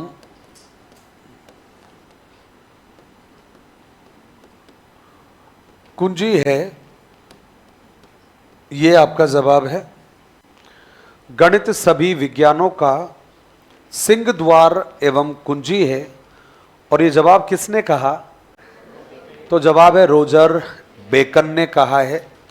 अब ये दो बंदे मिलकर आपके पेपर का लगभग 50% एरिया कवर करते हैं। मतलब 50% जो डेफिनेशन है वो तो इन दोनों की आती है। अब कहते हैं कि इसके रेशियो को बढ़ाकर थोड़ा ज़्यादा कर दे, तो इसमें एक नाम जोड़ देता हूँ। शायद आपने जब रीट का एग्जाम दिया होगा तब नाम पूछा गया होगा ये, और व्यक्ति का नाम है नेपोलियन। क्या नाम था? नेपोलियन। तो आपने जवाब दिया कि सर क्या कहा था नेपोलियन ने? तो भाई नेपोलियन की जो डेफिनेशन है ये भी काफ़ी महत्वपूर्ण मानी गई है। तो आपने कहा सर जैसे कि दोस्त, बड़ा क्लियर इसने जवाब दिया था। और क्लियर जवाब में क्या कह रहे हैं ये? इन्होंने कहा कि भैया जी, किसी भी राष्ट्र की उन्नति और संपन्नता के लिए गणित को उत्तरदायी माना जाता है। इसका मतलब है यदि किसी देश में गणित पढ़ने वाले ज़्यादा है, यदि किसी देश में गणित की स्थिति अच्छी है, तो वह राष्ट्र भी उन्नति करेगा। और ये किसने कहा था? ये नेपोलियन। आप चाहे मानो चाहे मत मानो, आज पूरे विश्व में जिसको आप लोगों ने भी कई बार नाम सुना होगा, एक होता है लैटिन अमेरिकन, सुना होगा आप लोगों ने कई बार। और लैटिन अमेरिकन के अलावा एक नाम आता है कैरेबियन कंट्री। तो ये कैरेबियन कंट्री और लैटिन अमेरिकन जो देश है, ये आज भी पिछड़े मुल्क माने जाते हैं। शिक्षा नहीं है यहाँ पर ज़्यादा। और यही कारण है कि वहाँ पर एक विज्ञापन बना था। और वो विज्ञापन में क्या था कि कुछ कबीले के लोग थे, और वो कबीले के लोग क्या कर रहे हैं कि अपने अपने छोटे मोटे काम में कर रहे होंगे। अब कहते हैं कि साहब उनके ऊपर से एक एरोप्लेन उड़ रहा है, और उस एरोप्लेन में बैठा हुआ कोई बंदा होगा, वो ड्रिंक वगैरह कर रहा होगा भाई। अब उसने ये दिखाया है ये। अब वो ड्रिंक वगैरह कर रहा होगा, तो क्या किया उसने, जो बोतल है वो बोतल नीचे डाल दी। अब बोतल नीचे डाली तो नीचे आके गिरेगी ना। अब वो गिरती है, किसी पानी में आकर गिरती है। पानी के किनारे बंदा कपड़े धो रहा है। अब उसने देखा कि कोई वस्तु ऊपर से गिरती है, और गिरने के बाद में पानी में गिरती है, और वस्तु पानी में डूबती नहीं है। अब वो बंदा बड़ा सरप्राइज होता है, जिसको वो मिली दिखी, जिसको यार बोला पानी में डूबती नहीं है ये तो। अब वो क्या करता है, उसमें पानी भरता है, पानी में फिर डुबोता, डूबती नहीं है वो। अब चूंकि वो कपड़े वपड़े धो रहा था वो, तो क्या कर रहा है, वो अपने गीले जो कपड़े थे उसको उस बोतल से दे दबादब दे धुलाई। अब वो यदि उसको पत्थर पर मारता तो टूटती, ऑब्वियस सी बात है। मिट्टी पर पड़ी भी होगी एक दो बार, तो मिट्टी में थोड़ी टूटती है भाई बोतल। बंदा बड़ा सरप्राइज था, वो करा वाह भगवान, कपड़े धोने की बढ़िया चीज़ दे दी तूने तो, ये है ना। अब 2-4-5 लोगों ने इसको देखा, बोला अरे थारी तो इसके पास तो कपड़े धोने की मशीन है। अब जो भी कपड़े धोता वो क्या करता, उस मशीन को लेकर जाता भाई। अब वो मशीन उस गांव की बड़ी लोकप्रिय मशीन हो गई वो। अब साहब ऐसा हुआ कि कोई जो बंदा था वो कोई कील वगैरह गाड़ रहा था वो, अब उसको कुछ मिला नहीं, तो उसने क्या किया कि वो उठाई और वो कील उससे गाड़ दी भाई। गड़ जाती है कील, छोटे मोटे काम हो जाते हैं। अब साहब किसी तीसरे व्यक्ति ने देखा, तेरी तो कील गाड़ने में काम आती है।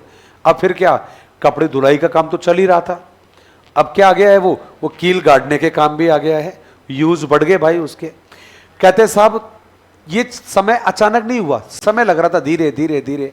एक महिला रोटी बना रही थी, उसको बेलन ना दिखा, वो लाती है, बोला ले भाई अब थारी तो भला हो जाए, बंदी रोटी मस्त रोटी बना रही है उसे भाई, अब कोई रोटी बनाने वाले ने देखा, तेरी रोटी बनती है इससे तो।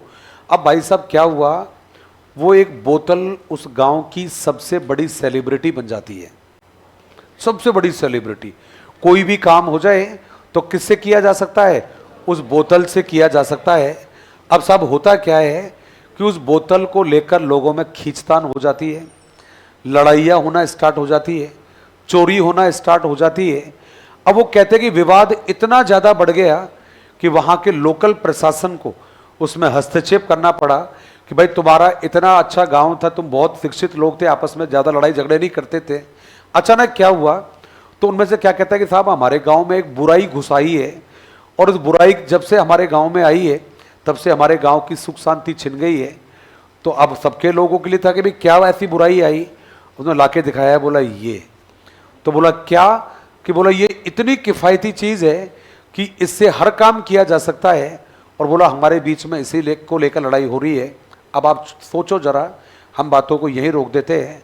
21वीं शताब्दी में ये कहानी दिखाई जा रही है ये, और 21वीं शताब्दी में जब हम लोग चांद की बात कर रहे हैं, वहाँ लोग आज किसको लेकर लड़ रहे हैं, एक बोतल को लेकर। मानता हूँ बोतल बड़ी चीज़ होती है खैर वो, लेकिन इतनी भी बड़ी चीज़ नहीं है कि उसको लड़ाई करना स्टार्ट कर दे।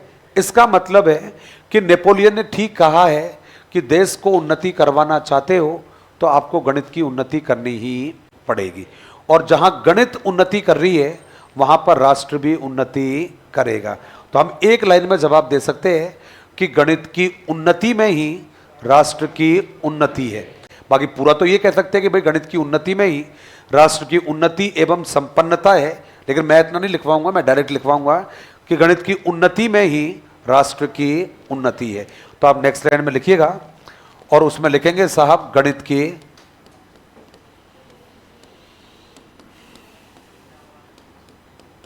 उन्नति में ही, गणित की उन्नति में ही राष्ट्र की समृद्धि है, ऐसा लिख देते हैं। गणित की उन्नति में ही राष्ट्र की समृद्धि है, और ये किसने लिखवाया ये, तो जवाब रहेगा नेपोलियन ने लिखवाया है। गणित की उन्नति में ही राष्ट्र की उन्नति है, और ये जवाब लिखवाया है ये नेपोलियन ने। अब मुझे एक बात बताइए कि शायद आपने लिख लिया है ये, और प्लीज़ कॉपी की तरफ नहीं देखेंगे हम लोग, ठीक है, ठीक है, ये अपने माइंड टेस्टिंग है ये, इस बहाने से क्या खुद पर कॉन्फिडेंस भी बढ़ेगा। तो मैं क्या कर रहा हूँ, इन डेफिनेशन को अभी यहाँ से हटाऊंगा थोड़ी देर के लिए, जिसको नहीं लिखा है तो दोबारा सेम स्लाइड ला दूंगा, दोबारा लिख लेना एक बार देखकर।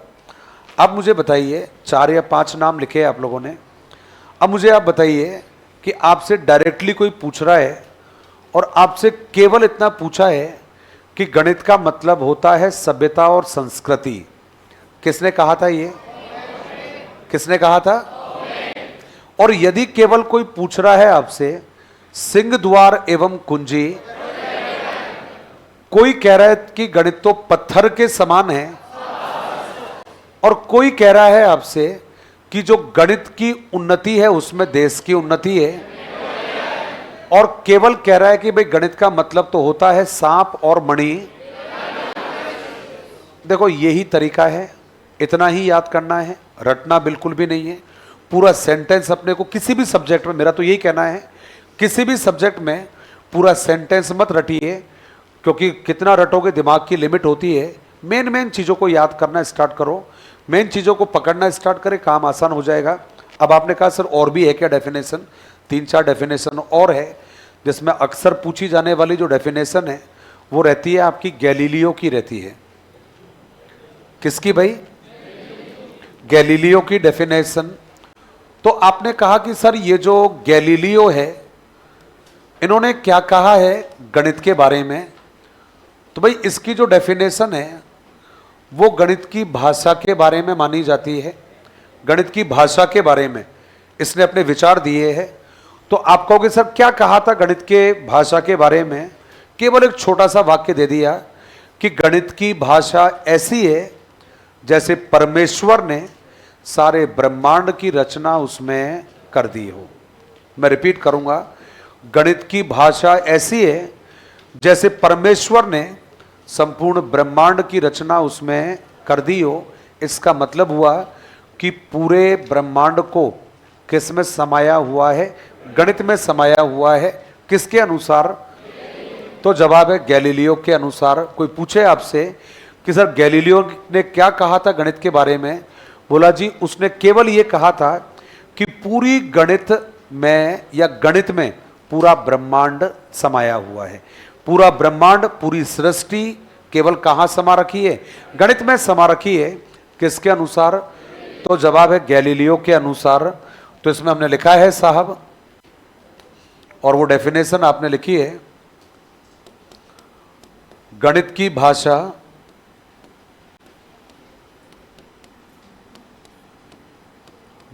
भाषा ऐसी है जैसे परमेश्वर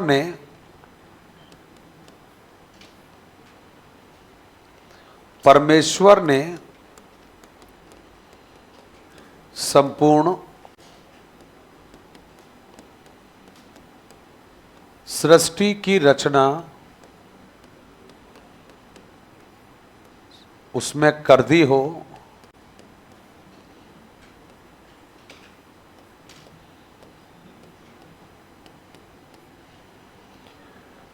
गणित की भाषा ऐसी है जैसे परमेश्वर ने संपूर्ण सृष्टि की रचना उसमें कर दी हो। यह आपका जवाब है।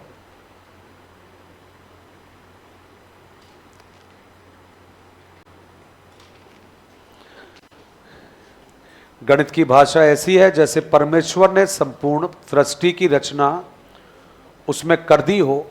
और ये डेफिनेशन किसने दी है? ये तो जवाब है आपकी गैलीलियो ने आपकी डेफिनेशन दी है।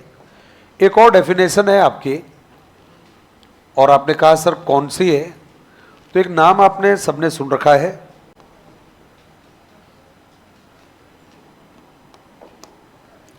आपने जवाब दिया है साहब, और यह है हर्बर्ट स्पेंसर। अच्छा नाम है, परीक्षा में अक्सर आता रहता है। ये नाम सुना या नहीं सुना भाई? हर्बर्ट स्पेंसर का सुना है ना? कोई ऐसा योगदान मालूम है आपको जो लगता है कि सर इसका ये जोरदार वाला काम है? ये नाम आया, दो नाम आए हैं, पंचपदी प्रणाली। अच्छा, इसके अलावा और उपागम कौन से वाला? कोई बात नहीं, याद है तो ठीक है, नहीं ऐसा कोई जरूरी नहीं दिमाग पर लोड लेना है अपने को। जो पंचपदी प्रणाली है उसको लेकर तो एक बहुत बड़ी कन्फ्यूजन है, और कन्फ्यूजन ये है कि साहब हम कहते जरूर है कि पंचपदी जो प्रणाली है उसका जनक हर्बर्ट स्पेंसर को माना जाता है, लेकिन किताबें तो कुछ और ही कहती है, क्योंकि वहाँ हर्बर्ट स्पेंसर नहीं लिखा रहता है। वहाँ मैक्सिमम जगह पर आपको लिखा हुआ मिलेगा J.F. हर्बर्ट। क्या मिलेगा? J.F. हर्बर्ट।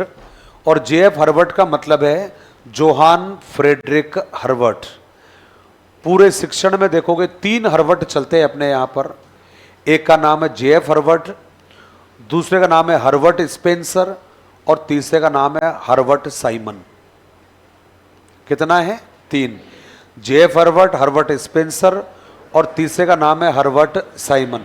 लेकिन इसके बारे में जो सबको पता है, सबको फेमस है, वो बात ये कहा था इसने, कहता है कि साहब मनोविज्ञान में गणित का प्रयोग संभव ही नहीं बल्कि आवश्यक भी माना जाता है। इसका मतलब है हम डायरेक्टली कह सकते हैं कि मनोविज्ञान में कौन से विषय का प्रयोग होता है? गणित का प्रयोग होता है, और ये जरूरी है। ये क्या ख्याल है आपका, होता है या नहीं होता है? बिना गणित के मनोविज्ञान को समझा ही नहीं जा सकता। पहला चैप्टर बात करें तो कहते साहब लिख दिया गया है मनोविज्ञान का विकास। तो कब इसको आत्मा कहा, कब इसको मन कहा, कब इसको चेतना कहा, कब इसको व्यवहार कहा, इसके लिए किसकी जरूरत पड़ेगी? गणित की जरूरत पड़ेगी। आप थोड़ा सा आगे चलते हो, बाल विकास के बारे में बात करोगे तो साहब दांतों से लेकर हड्डियों तक की संख्या आपको किससे बतानी पड़ेगी? वो गणित से ही बतानी पड़ेगी। और थोड़ा आगे जाओगे और अधिगम आ जाएगा, और बच्चे के सीखे हुए ज्ञान की यदि जांच करोगे तो उपलब्धि परीक्षण और मूल्यांकन के लिए गणित की जरूरत पड़ेगी। और थोड़ा आगे जाओगे, बुद्धि को देखोगे तो बुद्धि का तो मापन ही गणित से होता है, वरना संभव ही नहीं है। इसका मतलब है, ये बिल्कुल सही कह रहा है कि मनोविज्ञान में गणित का प्रयोग संभव ही नहीं बल्कि आवश्यक भी माना जाता है। तो आपको तो इसके नाम के साथ में एक ही बात याद रखना है केवल, कि मनोविज्ञान में गणित का प्रयोग होता है। किसके अनुसार? तो जवाब है हर्बर्ट स्पेंसर के अनुसार। तो आपने नेक्स्ट लाइन में लिखा है, मनोविज्ञान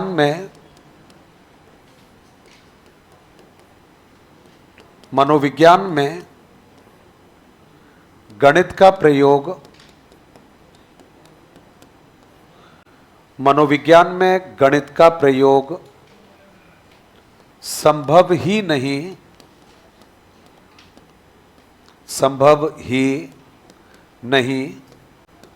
बल्कि आवश्यक भी है।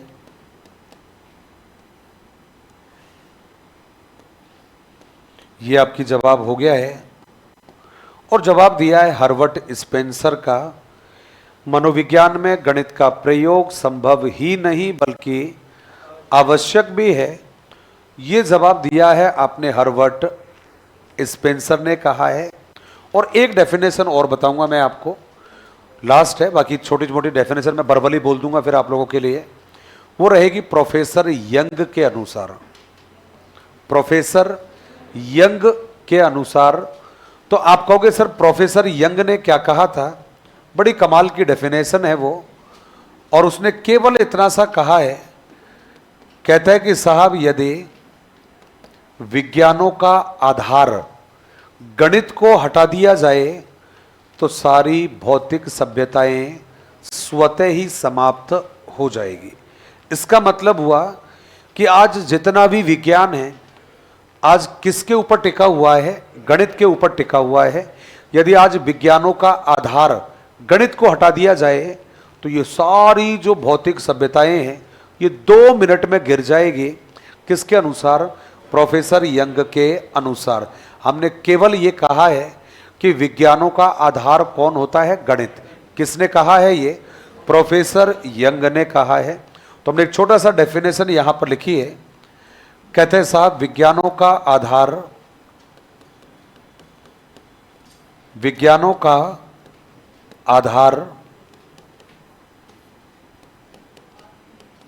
विज्ञानों का आधार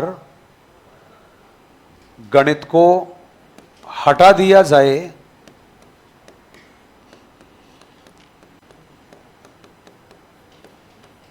तो सारी भौतिक सभ्यताएं, सारी भौतिक सभ्यताएं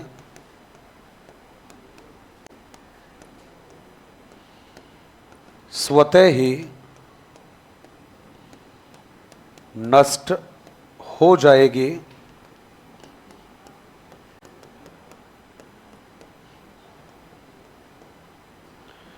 विज्ञानों का आधार गणित को हटा दिया जाए तो सारी भौतिक सभ्यताएं स्वतः ही नष्ट या समाप्त हो जाएगी। ये जवाब दिया है प्रोफेसर यंग के अनुसार। 7-8 हुई या नहीं हुई? कितनी हुई? अब बाकी सारी मैं बर्बली बता दूंगा, जो आपको दिल में लगे कि सर ये लिखवा दो वही लिखवा दूंगा मैं। तो आपने कहा सर कौन सी है? एक डेफिनेशन सबने सुनी है आप लोगों ने, कहते साहब गणित को विज्ञानों की रानी कहा जाता है ना? क्या कहा गया है? गणित को विज्ञानों की रानी कहा जाता है। और ये जवाब दिया था आपके गॉस ने कहा था। ये किसने कहा था? गॉस ने कहा था।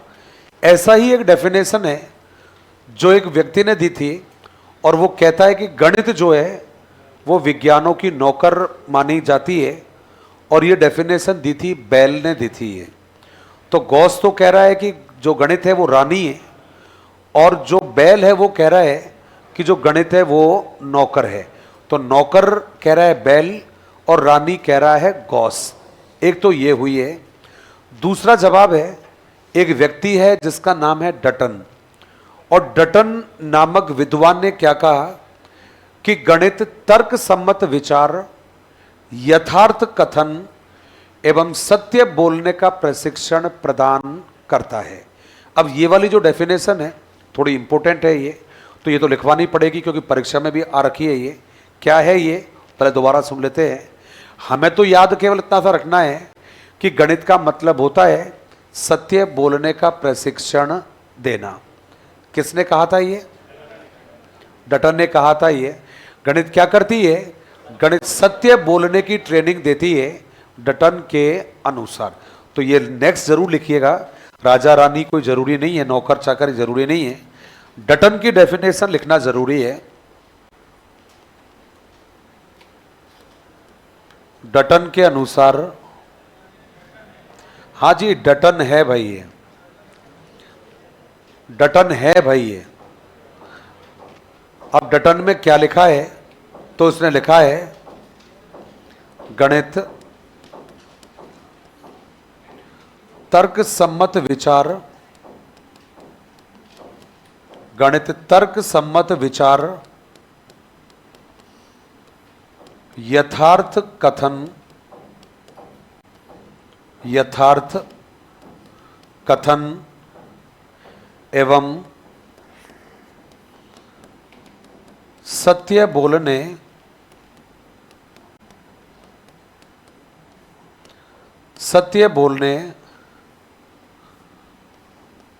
का प्रशिक्षण, सत्य बोलने का प्रशिक्षण प्रदान करती है।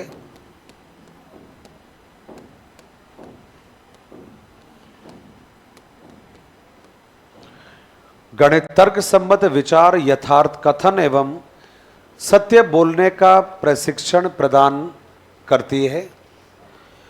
अब मैं कितना भी कोशिश करूं मैं, लेकिन अब क्या करें, जो चीजें जरूरी है इंपॉर्टेंट है वो याद आ ही जाती है।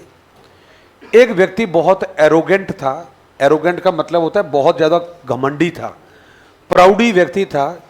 उसको अपने नॉलेज के ऊपर बड़ा घमंड था, इसलिए अपने विद्यालय की दीवारों पर लिखवा दिया था कि जिन विद्यार्थियों को ज्योमेट्री का ज्ञान नहीं है उन्हें मेरे पाठशाला में प्रवेश नहीं है। कौन था? अभी दो नाम आ गए यार, ये तो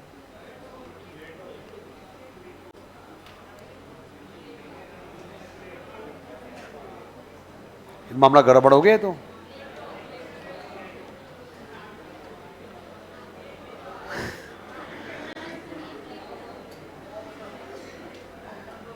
अरे भाई ऑप्शन क्या, मुझे खुद ही नहीं पता, मैं तो ऐसे मजे ले रहा था। मैं तो, मुझे तो याद आया कि किसी ने ऐसे कहा था ऐसा कि जिन बालकों को ज्योमेट्री का ज्ञान नहीं है उन्हें मेरी पाठशाला में प्रवेश नहीं है। पक्का ना? कमाल का व्यक्ति था ये। अरे मैंने कहा कमाल का व्यक्ति था ये। आधी से ज्यादा जगह पर टांग अड़ा रखी थी इसने। जहां शिक्षण विधि आती है वहां टांग अड़ा रखा है इसने। मनोविज्ञान पढ़ते हो वहां पर भी इसने अपने विचार रखे हुए हैं। विज्ञान जब पढ़ोगे तो विज्ञान में भी आप इसका नाम देखोगे। इसका मतलब है जोरदार वाली बात कह रखी थी कि अपने स्कूल की दीवारों, अपने घर की दीवारों पर लिखवा रखा था। प्लेटो की बात कर रहा हूं।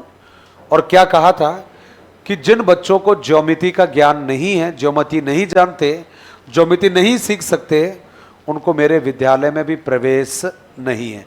इसका मतलब है एरोगेंट व्यक्ति रहा होगा, घमंडी व्यक्ति रहा होगा, शायद इसलिए पहले ही कह दिया। टाइम नहीं रहा होगा, बिजी व्यक्ति रहा होगा कि लोग बाग मेरे यहाँ पर आके मेरा दिमाग खाए, उससे पहले मैं ही लिखवा देता हूँ कि जिन बच्चों को ज्योमेट्री का ज्ञान नहीं है उनको मेरे विद्यालय में प्रवेश भी नहीं है। किसने कहा था भाई? पक्का आप कह रहे हो इसलिए प्लेटो लिख रहा हूं मैं। मरमा मत देना कहीं बाद में फिर। पक्का? ठीक है भाई, कह रहे हो फिर तो क्या कहा है आपने? जिन बालकों को, अब मैं ये नहीं कह रहा हूं कि दीवारों पर क्या लिखवाया, डायरेक्ट लिख रहा हूं, जिन बालकों को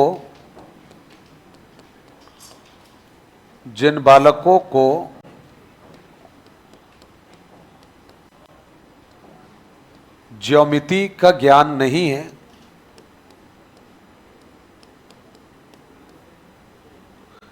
जिन बालकों को ज्योमेट्री का ज्ञान नहीं है, उन्हें मेरे विद्यालय में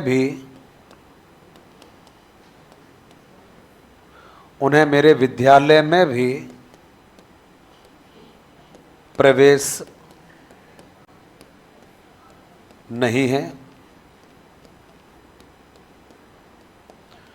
जिन बालकों को ज्योमेट्री का ज्ञान नहीं है, उन्हें मेरे विद्यालय में भी प्रवेश नहीं है। इस बात को यूं भी कहा जा सकता है कि जो बच्चे ज्योमेट्री नहीं सीख सकते, उनको इसके विद्यालय में प्रवेश नहीं है। देखो, ये आपने कोटेशंस लिखी है। अब शायद मेरे ख्याल से 10 हो गई होगी शायद। अब ये 10 डेफिनेशन आपको याद है या नहीं है? नहीं है? ये क्या बात हुई यार? जंग लड़ने से पहले हथियार डाल दिए आपने? कैसी बातें कर रहे हो यार? इतनी जल्दी हथियार डाल दिए, हो गई पढ़ाई फिर तो। खुद को आजमाने में क्या बुराई है? चाहे मामला पढ़ाई हो, जंग हो, मोहब्बत हो या फिर कुछ और भी हो। तो आपने जवाब दिया कि सर बताइए क्या कह रहे थे आप। तो मैं वही पहले की तरह 1 या 2 शब्द बोलूंगा। कॉपी में बिल्कुल नहीं देखना, ईमानदारी से काम करना। देखते हैं डेफिनेशन नहीं भी याद होगी तो हो जाएगी, सुनेंगे तब। तो एक व्यक्ति था जिसने कहा कि जो गणित होती है वो तो पत्थर के समान होती है। एक व्यक्ति था जिसने गणित के बारे में कहा, और वो व्यक्ति बड़ा क्लियरली कह रहा है कि गणित हमें सत्य बोलना सिखाती है। डटन। कौन है? डटन है। एक व्यक्ति ने कहा था कि जो गणित है वो तो विज्ञानों की रानी है। Very good. ये हुई ना बात? ये हुई ना बात? अगला जवाब है, एक व्यक्ति ने कहा कि गणित की भाषा ऐसी है जैसे परमेश्वर ने सब कुछ समा दिया उसमें।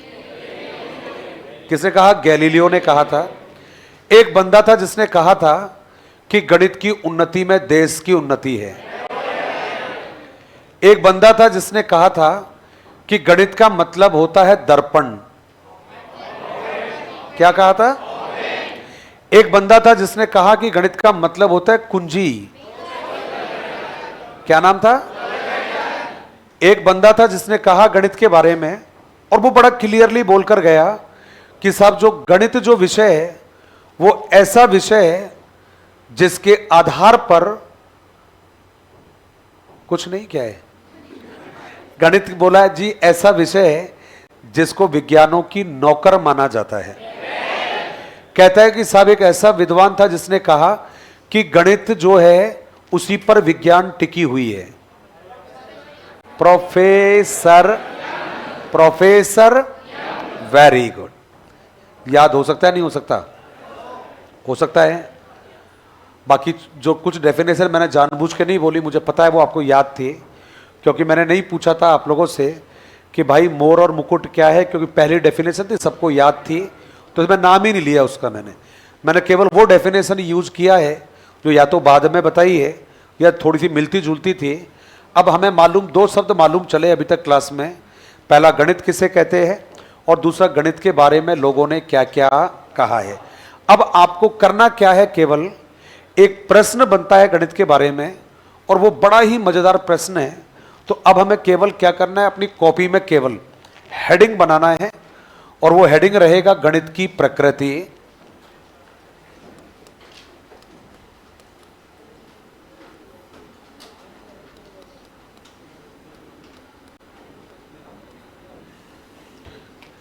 गणित की प्रकृति। इस प्रश्न में देखने में बहुत आसान लग रहा है ये गणित की प्रकृति। अब ये कितना भी क्यों ना रहे, लेकिन पता नहीं इसमें ऐसा क्या है कि पूछा जरूर जाता है हमारी एग्जाम में ये गणित की प्रकृति के बारे में कौन सा कथन सत्य है, गणित की प्रकृति के बारे में कौन सा कथन असत्य है, ये वो प्रश्न है जो हमारी परीक्षाओं में बार बार पूछा जाता रहा है। बस अपने को ये ध्यान रखना है पूरी क्लास में कि हमें कहीं पर भी रटने जैसा कुछ भी नहीं करना, बस छोटे छोटे नाम है जिनको पकड़ना है, जिनको समझना है, आगे की तस्वीर पूरी क्लियर हो जाएगी। तो आपने कहा सर बताइए फिर प्रकृति का मतलब होता है स्वभाव। कोई पूछे आपसे प्रकृति का मतलब क्या है, तो प्रकृति का मतलब क्या रहेगा, स्वभाव रहेगा, आपकी विशेषता रहेगी, आपका गुण रहेगा, उसको क्या कहा जाता है, प्रकृति कहा जाता है उसको। तो आपने कहा सर बताओ फिर गणित की प्रकृति कैसी है। तो भाई ध्यान रखना, जब भी गणित की प्रकृति के बारे में बात होगी तो आपका सबसे पहला जवाब है कि गणित की जो प्रकृति होती है वो कैसी होती है, तार्किक होती है, क्योंकि गणित में बिना तर्क के कुछ होता ही नहीं है। तर्क होते हैं, इसमें तर्क किए जाते हैं, इसलिए आपने कह दिया कि गणित की जो प्रकृति है वो तार्किक होती है। ये पहला जवाब है। दूसरा जवाब आपने दिया कि सर और क्या बताइए, तो साहब गणित की जो प्रकृति है इसमें क्या देखने को मिलती है, क्रमबद्धता देखने को मिलती है। गणित में सारा खेल क्रम का ही है, थोड़ा सा क्रम यदि गड़बड़ हुआ तो हम कभी गणित की समस्याओं का समाधान कर ही नहीं सकते। तो पहला जवाब दिया तार्किक होती है, फिर जवाब दिया आपने क्रमबद्ध होती है, फिर आपने कहा सर और बताइए। अब ये क्रमबद्ध के साथ में ही बिल्कुल मिलता जुलता दूसरा शब्द है और वो क्या हो गया है, सुव्यवस्थित। तो हम चाहते तो इन दोनों को एक साथ भी लिख सकते थे, लेकिन हमने अलग लिख दिया है कि गणित तार्किक होती है, गणित क्रमबद्ध होती है, गणित सुव्यवस्थित होती है। तो आपने कहा सर ठीक है ये, और अध्यक्ष साहब क्या हालचाल है। तो आपने जवाब दिया कि सर ये ठीक है, और बताइए और क्या रहेगा। तो भाई देखिएगा, क्या जो गणित है उसको देखा जा सकता है क्या, क्या गणित को देखा जा सकता है क्या। गणित की किताब को देख रहे हो आप, है ना, गणित की किताब को देख रहे हो। गणित को नहीं देख सकते हम लोग, गणित के नियमों को नहीं देख सकते। यही कारण है कि साहब इसकी जो प्रकृति है वो कैसी होती है, अमूर्त होती है। लेकिन ये जरूर है कि जो गणित है वो अमूर्त निष्कर्षों को मूर्त रूप में प्रस्तुत करने का काम करती है। तो गणित खुद तो अमूर्त है, लेकिन जो इसके निष्कर्ष है उनको कैसे लेकर आती है, ये मूर्त को में लेकर आती है, इसलिए गणित अमूर्त होती है। अब आप मुझे बताइए कि जो गणित है उसके लिए एक शब्द आता है सार्वभौमिक, है या नहीं है।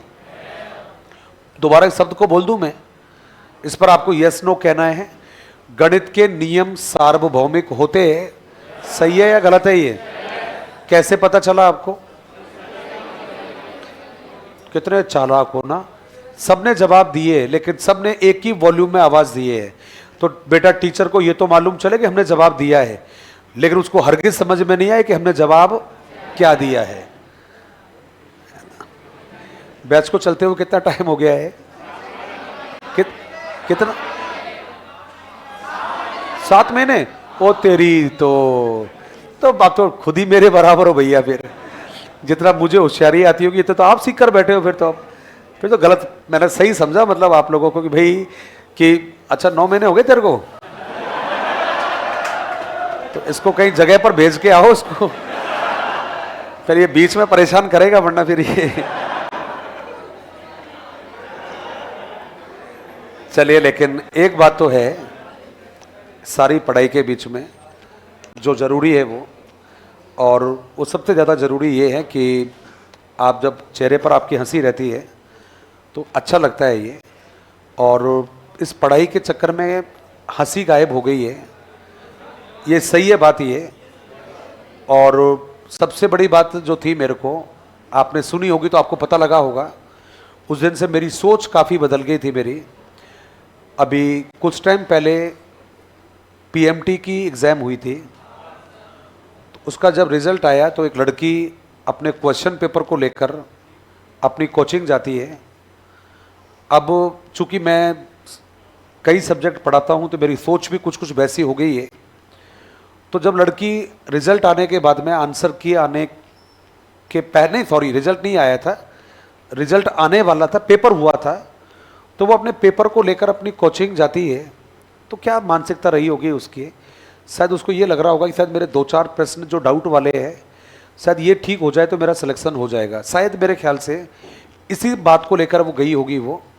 तो वो कोचिंग जाती है, कहीं ना कहीं कोचिंग पर विश्वास होगा, टीचरों पर विश्वास होगा, और वो जब जाती है तो उसके बाद में कुछ देर बाद में खबर आती है कि एक लड़की ने 5वीं 6ठी 7वीं मंजिल से जंप कर दिया है। अब उस घटना को जब देखा सुना तो एक बात तो समझ में आ गया कि इस कंपटीशन के ज़माने ने हम पढ़ने वालों की चैन और नींद को छीन लिया है।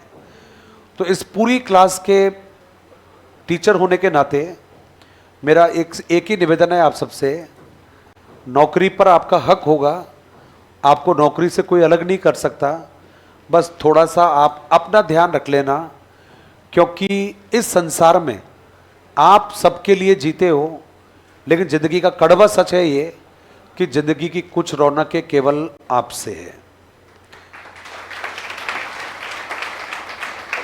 वो दीपावली के दीपक किसी काम के नहीं है, वो दीपावली के दिए किसी काम के नहीं है, वो होली के रंग किसी काम के नहीं है, यदि आपके चेहरे पर खुशियां नहीं हैं तो।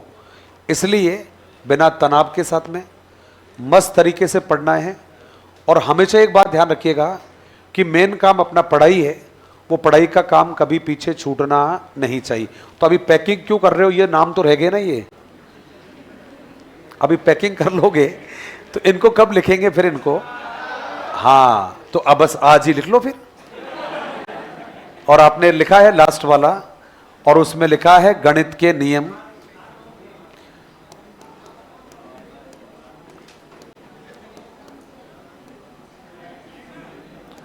बस ये प्रकृति के शब्द है, 3 ही तो वाक्य है, गणित के नियम।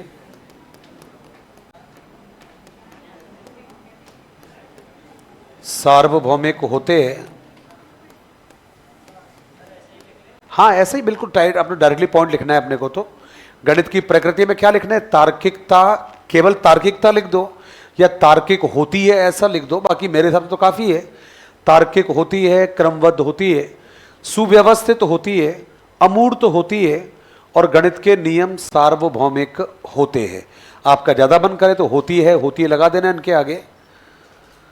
तार्किक होती है, क्रमबद्धता होती है, सुव्यवस्थित होती है, अमूर्त होती है, और गणित के नियम सार्वभौमिक होते हैं। ये आपका जवाब है।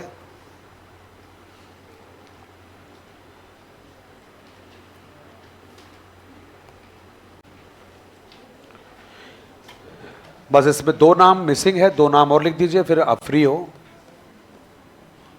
पहला नाम है अंत्य अनुशासनात्मक,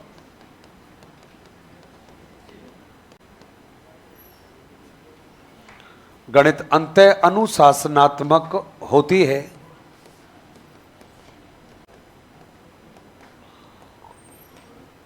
नेक्स्ट लिखिएगा सामुदायिक होती है,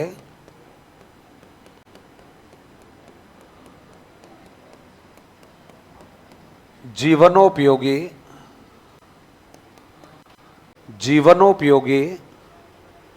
होती है,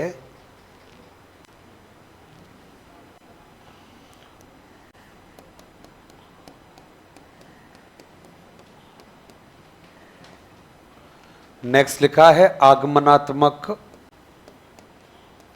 एवं क्रियात्मक होती है,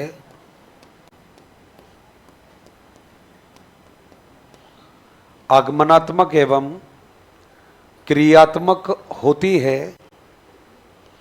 आगमनात्मक एवं क्रियात्मक होती है। और बस लास्ट में आपको लिखना है वैज्ञानिक, लास्ट में लिखा है वैज्ञानिक एवं व्यावहारिक होती है। वैज्ञानिक एवं व्यावहारिक होती है।